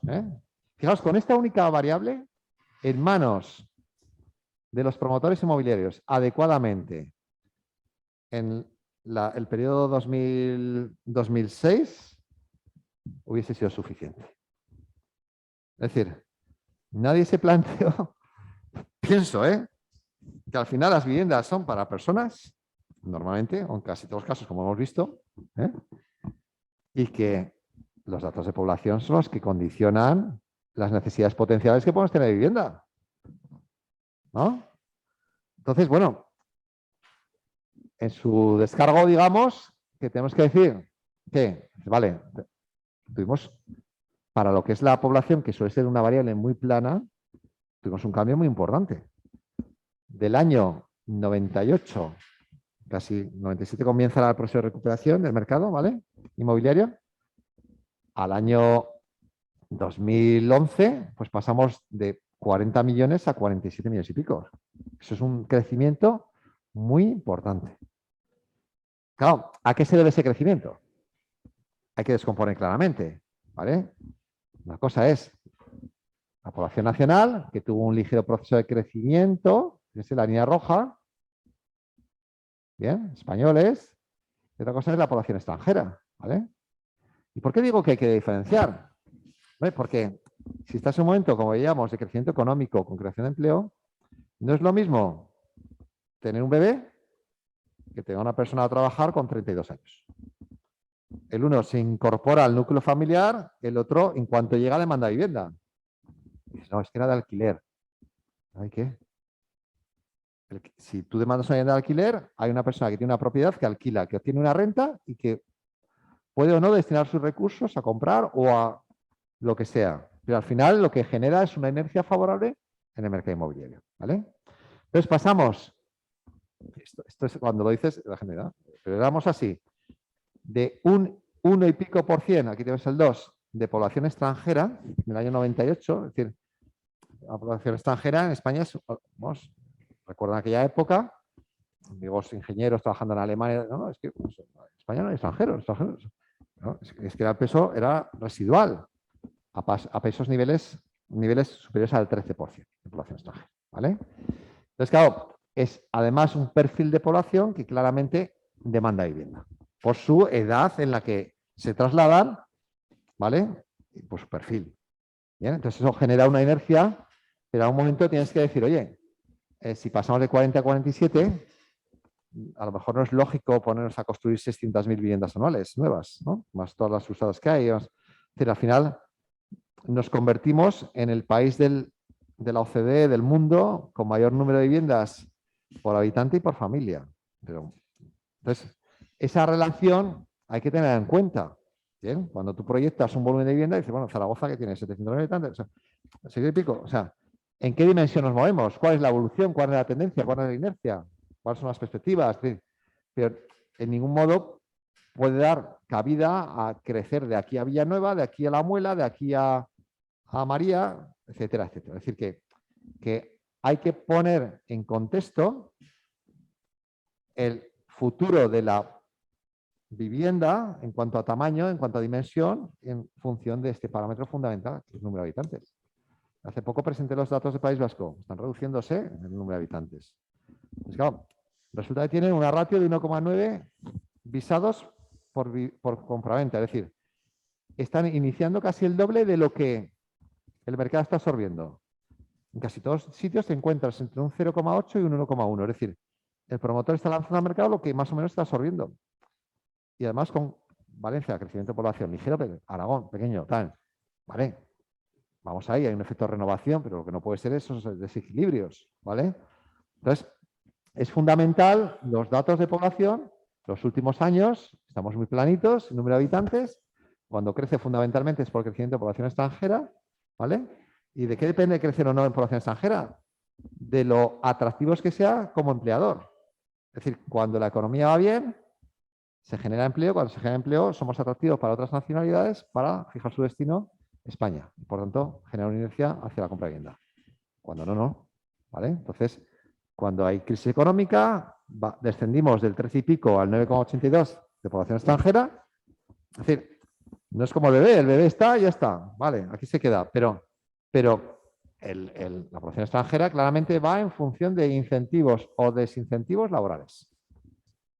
Y eso te da un tamaño de mercado. Porque al final, entre 8 y 10 compraventas por cada 1000 habitantes te sitúas siempre. ¿Vale? Difícilmente te mueves de esos datos. ¿Bien? El empleo. Vale. Está bastante personas, pero claro, esas personas tienen que trabajar si se quieren aproximar al mercado inmobiliario, ¿no? El empleo es fundamental. Os he dicho que había dos variables para interpretar el mercado. Fundamental, la tendencia al mercado. El número interanual, la evolución del número interanual de compraventas y la tasa de paro. La correlación es absoluta. Si tenéis ahora en la cabeza los ciclos inmobiliarios, fijaros la tasa de paro. Me da igual la tasa de paro que el número de ocupados. ¿Vale? ¿Bien? La tasa de paro es la línea roja. Mínimo de los últimos, tenemos aquí desde 2005. Aquí tenemos niveles por debajo o en torno al 8% de tasa de paro, que para España es lo más bajo que hemos tenido, ¿vale? En 2005, 2006, 2007. ¿Cómo está el mercado entonces?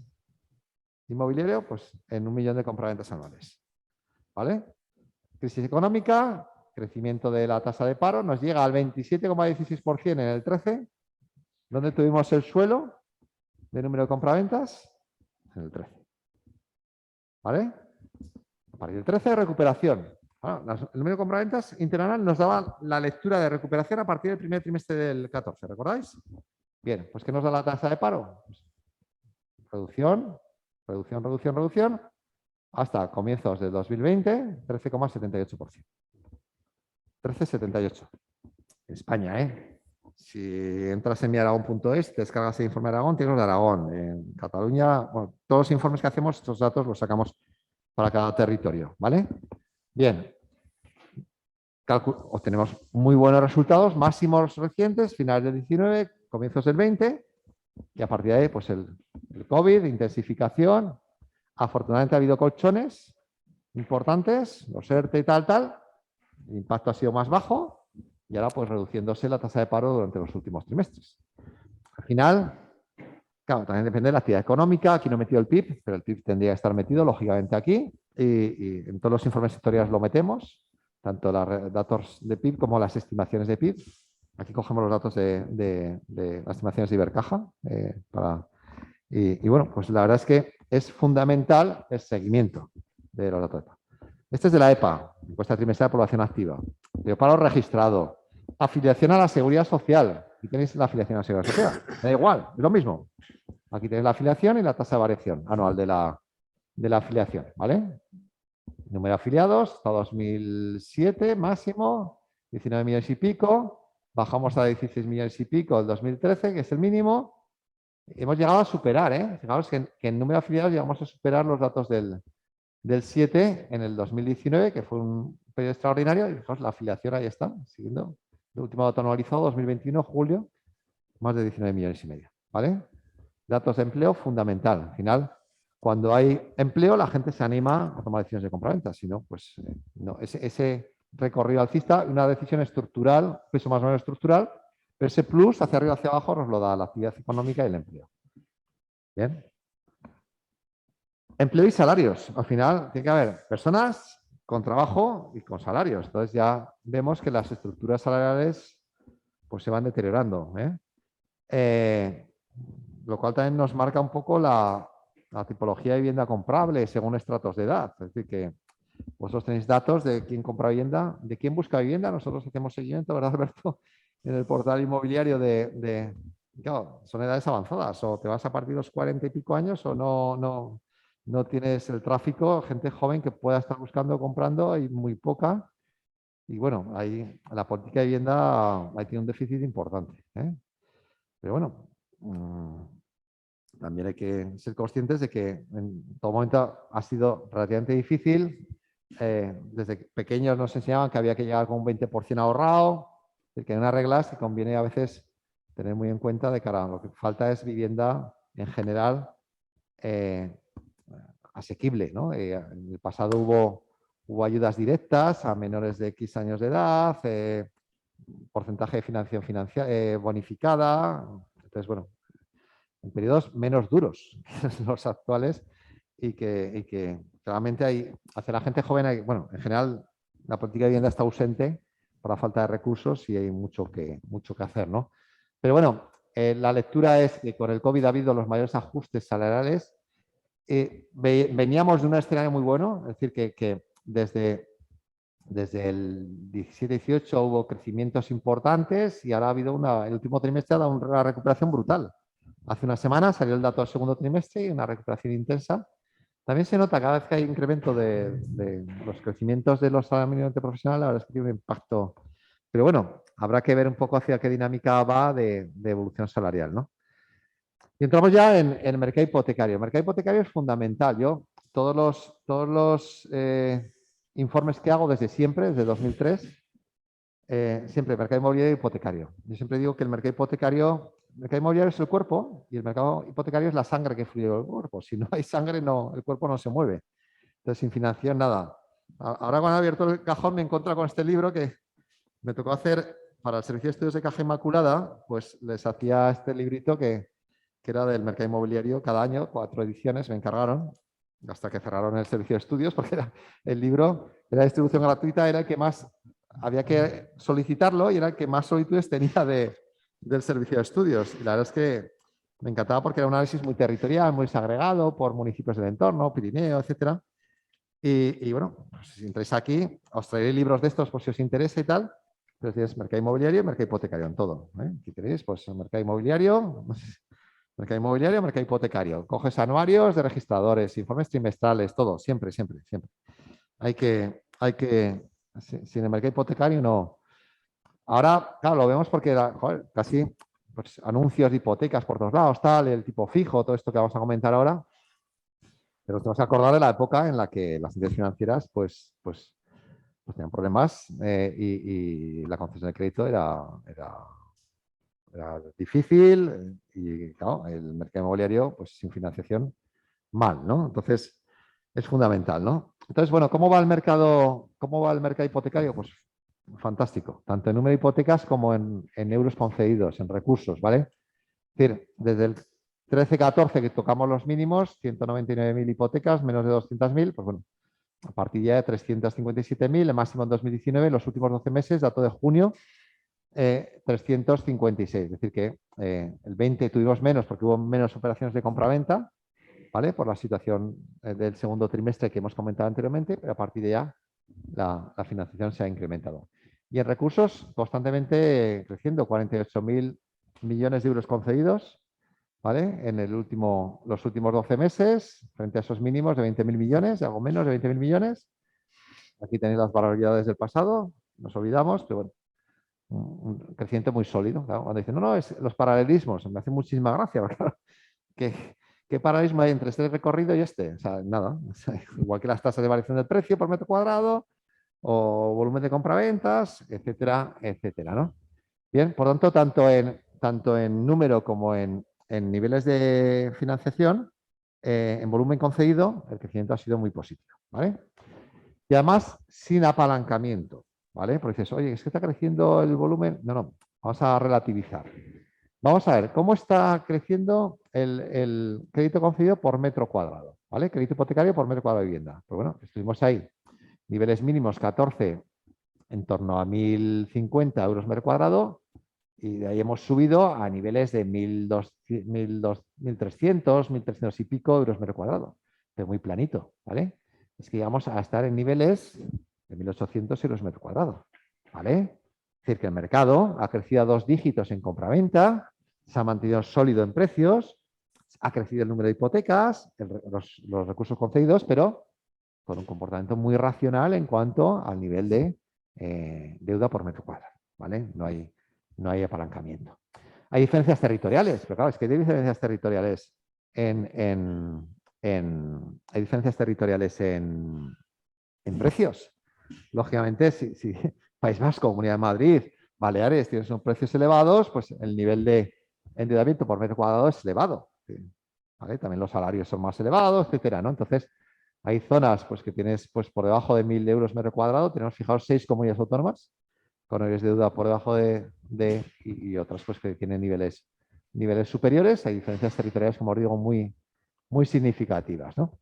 Y si medimos el grado de apalancamiento no en deuda por metro cuadrado, sino en deuda por vivienda, aquí ha habido un mayor grado de intensidad. Pero claro, lo que hemos dicho anteriormente, si el precio por metro cuadrado ha mantenido positivo y la superficie ha aumentado, el importe medio por vivienda ha sido creciente. Si tú creces en importe por vivienda, también tienes que crecer en importe concedido, por crédito, hipoteca por vivienda, ¿no? Hemos pasado pues niveles que llegaban a estar en torno a 100.000 euros por vivienda a niveles de 130 y pico mil euros, cerca de 140.000 euros, ¿vale? Llegamos a superar los 150.000, bueno, pues ahí estamos, en niveles concedidos, ¿no? Hay también importantes diferencias territoriales, ¿vale? Comunidades autónomas con más de 200.000 euros de deuda por vivienda y comunidades con menos de 100.000 euros por vivienda. Claro, ¿qué afecta? Pues fundamentalmente el precio por metro cuadrado, que es diferencias muy importantes. Por ejemplo, Castilla-La Mancha y Comunidad Valenciana, no, Castilla-La Mancha y Castilla-León son Castilla-La Mancha y Extremadura son las dos comunidades autónomas con mayor superficie de vivienda transmitida y con mayor peso de vivienda unifamiliar. Es decir, que son las más grandes, que tendrían un efecto intensificador, pero es que claro, son de las más económicas en precio por metro cuadrado, holgadamente, ¿eh? Entonces, bueno, ahí tenéis diferencias importantes, ¿no? Tipo de interés, bueno, mínimos históricos. Esto es un evento fundamental porque luego veremos que afecta a la accesibilidad. Bien. Entonces, tipo de interés, pues aquí lo tenéis. Estamos en torno al 2% de tipo de interés medio, ¿eh? en el segundo trimestre, resultados trimestrales. Fundamentalmente gracias a la contribución del tipo fijo. La línea azul es el variable. Fijaos que el variable ya hace bastante tiempo que mantiene estable, que incluso ha crecido. Claro, depende de los elementos, el Euribor, pues es que ya puede bajar más allá. Y el diferencial aplicado, el diferencial mide el nivel de riesgo que percibe la entidad con respecto al deudor, ¿no? Entonces, ahí ya no hay margen, ¿eh? ¿Qué ocurre? Que el fijo ha sido un elemento promocional. Es decir, que es elemento de gancho. La entidad financiera dentro de una estructura de bajos tipos de interés, uno de los elementos más interesantes en su estructura de balance es conceder crédito hipotecario. ¿Vale? ¿No? Os digo yo, vamos, con deuda pública en tipos negativos, próximos a cero, etcétera, etcétera, de lo más rentable que puedes hacer es conceder una hipoteca al tipo de interés como lo que estamos viendo, ¿no? Y ese interés, lógicamente, hace que sea un evento a promocionar y esa promoción favorece la dinámica del mercado inmobiliario. Y esa promoción, perdona, es fundamentalmente circulada a través del tipo de interés fijo, ¿vale? De hecho, esta consecución trimestre a trimestre de mínimos históricos en tipo fijo nos ha llevado a que la estructura de hipotecas firmadas, pues claramente ya estemos casi, este es dato interanual, pero el dato trimestral estamos ya casi en una relación 6-4. Ya 6 hipotecas se firman a tipo fijo y 4 a tipo variable, ¿vale? Y creciendo, claro, en su día tuvimos niveles pues en torno al 5% en a tipo fijo, ¿eh? Así que, claro, en cuanto el diferencial de tipos en términos absolutos entre la hipoteca variable y el fijo se va estrechando, que es lo que viene ocurriendo, el fijo resulta más atractivo. Aparte da más seguridad al deudor fundamentalmente, porque conoce cuál es la carga a la que tiene que hacer frente durante la vida de crédito, aunque hay situaciones híbridas de fijo 5, 10, etcétera, ¿eh? ¿Vale? ¿Cómo vamos de hora? 54. Terminamos, si os parece, con la parte hipotecaria. Me quedan un par de variables. Los plazos de contratación, bueno, pues también un poco aburrido, ¿no? Estamos en torno a 23 años, el periodo medio de formalización de los créditos hipotecarios. Pequeñas diferencias territoriales. Normalmente las hipotecas se firman a 20, 25 años. Está esos resultados medios, ¿vale? Bajo mi punto de vista, hay margen de mejora, porque a veces, pues esto también te dicen, ¿pero qué dices? Hipotecas a 40, 50 años, a mí no me parece descabellado. En términos financieros, normalmente hay que vincular la vida útil del producto con la financiación. Entonces, un producto que tiene una vida útil entre 50 y 100 años, de hecho, luego el periodo efectivo de pago de las hipotecas suele ser 15 años. O sea, se tiende a amortizar, datos de BBVA, por lo menos, de que he leído. Entonces, esa urgencia que a veces existe, yo tengo un compañero de departamento que cada año lo que hace es ampliar su hipoteca por el saldo inicial y luego se lo juega en bolsa. Desde finanzas y tal. Ese extremo muy americano, ¿no? Pues también existe, pero bueno, no. La filosofía de español medio no suele ser esa, sino todo lo contrario, de ir amortizando. ¿Tienes datos a nivel europeo si estamos por encima o por debajo? No eso tengo no. datos, pero bueno, yo creo que normalmente en países económicamente más desarrollados posiblemente sea un periodo más alto el de financiación. El no tener esa urgencia más latina a intentar terminar con esas deudas, ¿no? Que tenemos, ¿no? Digamos, yo creo que no hay ningún miedo, sobre todo con tipos bajos. Hombre, yo he visto en la época, yo qué sé, el año 91, 92, con tipo de interés al 15% o el 13 y pico por cien VPO, cuadros de amortización que en 8 años se duplicaba la deuda. O sea, comprabas, yo qué sé, por 10 millones de pesetas, pues al final pagabas 20. Es decir, que está muy condicionado el plazo por el tipo. Con tipos bajos, interés a alargar, con tipos altos, hay que amortizarlo antes que puedas, lógicamente, o hay que firmar hipotecas a corto periodo. En el contexto actual, alargar y sobre todo a tipo fijo, bajo mi punto de vista no tiene que dar. Luego, claro, lo que nos asesoraría cualquiera es, ojo, con cláusulas de amortización parcial y total, pues favorables. Bien, y por último, indicadores de accesibilidad. Fijaros, esto ya es lo que acaba de explicarnos. Esta es la cuota hipotecaria mensual media, que no tiene nada que ver el mercado actual o de los últimos años con el pasado. Es decir, que hemos llegado a cuota hipotecaria mensual media de 550 euros y ahora estamos cercanos a 600, todavía por debajo, euros. De cuota hipotecaria mensual media. ¿Vale? Cogemos la hipoteca media, el tipo de interés medio, ¿vale? Y el plazo medio. Con eso te da. Pero es que llegamos a estar pues en torno a los 840 euros. ¿Vale? Es decir, pasar de 500 a 550 a menos de 600, bueno, pues un recorrido en un mercado creciente de 2 dígitos en número de compraventa y creciente en precios que mantiene la accesibilidad. ¿Gracias a qué? Pues fundamentalmente a los tipos de interés. ¿Vale? Plazos planos, ¿vale? Precios subiendo, deuda subiendo, por tanto, pero tipos bajos que nos ha generado ese colchón, ¿no? Y a mí me gusta más esta, es decir, si comparamos la cuota hipotecaria con respecto al salario personal, el BBVA le gusta más el periodo medio de posesión, el periodo medio de en cuántos años pagamos una vivienda. Yo prefiero esto. Es decir, coges la cuota hipotecaria y lo divides por el salario personal, ¿vale? Entonces, ¿cómo estamos ahora? En torno al 31.